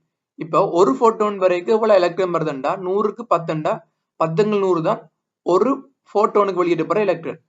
அப்போ ஒரு போட்டோனுக்கு இவ்வளவுண்டா ஒரு செகண்ட்ல எங்களுக்கு வந்து 4 தர 10⁻18 போட்டோன் வெளியிடப்படுதுன்னு அவரால் பெருக்கினோம்டா எங்களுக்கு ஒரு செகண்ட்ல வெளியிடப்படுற எலக்ட்ரான் எண்ணிக்கை வந்து 4 தர 10⁻12 வரப்போகுது. ஒரு செகண்ட்ல போற ஏட்டங்கள் எண்ணிக்கை தான் எங்களுக்கு மின்னோட்டம் தெரியும். அப்போ ஒரு செகண்ட்ல போல எலக்ட்ரான் தெரிஞ்சோம்டா அவற்றால ஏற்றத்தால பெருக்கினோம்டா எங்களுக்கு மின்னோட்டம் பெறப்போகுது. அப்போ ஒரு செகண்ட்ல போற எலக்ட்ரான் எண்ணிக்கை 4 தர 10⁻10 அவற்றை ஏற்றம் 1.6 தர 10⁻10 பிரிக்கணும்டா எங்களுக்கு மின்னோட்டம் வந்து 6.4 தர 10⁻9 ஆம்பியர் இருக்க போகுது. ஒளியுணர் மேற்பரப்பில் இருந்து வெளியேற்றப்பட்ட ஒளி எலக்ட்ரான்களின் உயர்ந்தபட்ச இயக்கப்பட்ட சக்தியை கேட்டு. இப்ப வந்து எங்களுக்கு படப்போற எனர்ஜி வந்து வேலைச்சார்போட கூட படப்போகுது. ஸோ இந்த மிச்சமா இருக்க எனர்ஜி வந்து கைனடிக் எனர்ஜி மேக்சிமமா இருக்க போகுது. அப்போ கைனடிக் எனர்ஜி மேக்சிமம் வந்து HF மைனஸ் பையா இருக்க போகுது. இங்க எங்களுக்கு லெம்டா வந்திருக்கபடியால Fக்கு பதிலா CO லெம்டா போட்டோம்டா 6.6 தர 10⁻34 Fக்கு பதிலா CO லெம்டா Cக்கு பதிலா 3.18 லெம்டா எங்களுக்கு 400 நானோமீட்டர் அப்படியால 400 தர 10⁻9 மீட்டர் போடுவோம். இங்க வேலைச்சார்பு பை வந்து 2 எலக்ட்ரான் போட்டுன்னு சொன்னபடியால ஜூலுக்கு மாத்துறதுக்காண்டி 2 தர 1.6 தர 10⁻19 பெருக்கும். அப்ப இங்க கைனடிக் எனர்ஜி மேக்சிமம் வந்து 1.75 தர 10⁻19 ஜூலா இருக்க போகுது. அடுத்த F கழிக்கிறோம். ஒரு CT அலைகளில் ஒரு மனித உடலை சுற்றி வெவ்வேறு கோணங்களில் இருந்து ஒரு தொடர் X கதிர் பிம்பங்களை எடுக்கின்றது. ஒரு மருத்துவ ஆய்வுக்கூடத்தில் உள்ள ஒரு CT அலைடலி ஒரு ஆய்வு நோக்கத்திற்காக முழு நிறமும் தொழிற்படுகின்றது. CT அலைடலிக்கு அண்மையில் வைக்கப்பட்ட ஒரு TLD ஊட்டுமானி 250 மில்லி SP/year என்னும் கதிர்பூட்டை பதிவு செய்துள்ளது. சோ இப்ப முதலாவது கேள்வி என்ன வைக்கணும்டா ஒரு CT அலைடலை இயக்குபவரின் அறையில் உள்ள ஒரு கதிர்ப்பு விஞ்ஞானியின் CT அலைடலி இயக்கப்படும் போது கிடைக்கும் கதிர்ப்பின் 10%க்கு வெளித்தரப்படலாம். சோ விஞ்ஞானிக்கு வெளித்தரப்படத்தக்க உயர்ந்தபட்ச ஊட்டினை என்னென்று கேட்டிருக்கு. இப்ப வந்து 250 ஊட்டு/year இருக்குண்டா 10% கண்டமண்டா அதுதான் அவருக்கு வெளித்தரப்படத்தக்க உயர்ந்தபட்ச ஊட்டா இருக்க போகுது. சோ அப்ப 250 10% கண்டமண்டா எங்களுக்கு 25 மில்லி SP/year இருக்க போகுது. சோ இதுதான் எங்களுக்கு வெளிப்படுத்தக்க உயர்ந்தபட்ச ஊட்டு. அடுத்தது கதிர்ப்பு பணிகளில் ஈடுபடும் ஒரு வேலையாளருக்கு அனுமதிக்கத்தக்க உயர்ந்தபட்ச ஊட்டு 20 மில்லி SP/year. விஞ்ஞானி ஒரு நாளுக்கு 6 மணித்தியாலங்கள் வீதம் ஒரு ஆண்டில் 146 நாட்களுக்கு வேலை செய்தால் அவருக்கு அனுமதிக்கத்தக்க உயர்ந்தபட்ச ஆண்டு ஊட்டை விஞ்சி அவருக்கு கதிர்ப்பு கிடைப்பதில்லை என காட்டுக. இப்ப வந்து அவருக்கு வந்து ஒரு நாளுக்கு 6 மணித்தியாலப்படி 146 வேலை செய்தா அவருக்கான ஊட்ட நாங்கள் உயர்ந்தபட்ச ஊட்ட கண்டமண்டா அது 220 தாண்டி இருக்க ஆண்டு ப்ரூவ் பண்ண சொல்லி கேட்டிருக்கணும். ஸோ இப்போ வந்து வெளித்தரல் கதிர்ப்பு வந்து எங்களுக்கு மேல கண்டம் 10% இப்போ ஒரு நாளைக்கு 6 மணித்தியாலம் வேலை செய்யறபடியால நாங்கள் ஒரு 4 24 பிரிக்கிறோம். சேம் டைம் 146 ஆளுன்னு சொல்லி ஒரு வருஷத்துக்கு மாத்த 365 பிரிக்கிறோம். ஸோ அப்போ எங்களுக்கு வெளித்தரல் கதிர்ப்பு வந்து 2.5 மில்லி SP/year இருக்கு. ஆனா இந்த வேல்யூ வந்து எங்களுக்கு 20 விட குறைவா இருக்கபடியால அவருக்கு வந்து அனுமதிக்கத்தக்க உயர்ந்தபட்ச ஆண்டு ஊட்ட வந்து தாண்டி கூட வரல என்று இங்க நிறுவி இருக்கிறோம். அடுத்த ரெண்டாவது கேள்வி விஞ்ஞானியின் திணிவு 75 கிலோகிராம் எனில் அவருக்கு ஒரு ஆண்டில் எவ்வளவு கதிர்ப்பு சக்தி வெளித்தரப்படும். இங்க பேக்கெட்டுக்கு வந்திருக்கு X கதிருக்கு SV ஊட்டு வந்து 1 ஜூல்/கிலோகிராம் சொல்லியிருக்கு. அதாவது 1 கிலோகிராமுக்கு 1 ஜூல்னு சொல்லியிருக்கு. இங்க அவற்றை திணிவு வந்து 75 கிலோகிராம் சொன்னபடியால அவற்றை திணிவு 75 கிலோகிராம் பெருக்கினோம்னா இங்க எங்களுக்கு 7.5 2.5 பெருக்கி அண்ட் இங்க மில்லியில இருக்கபடியால 10⁻3 போட்டபடியால எங்களுக்கு 0.187 ஜூலா இருக்க போகுது.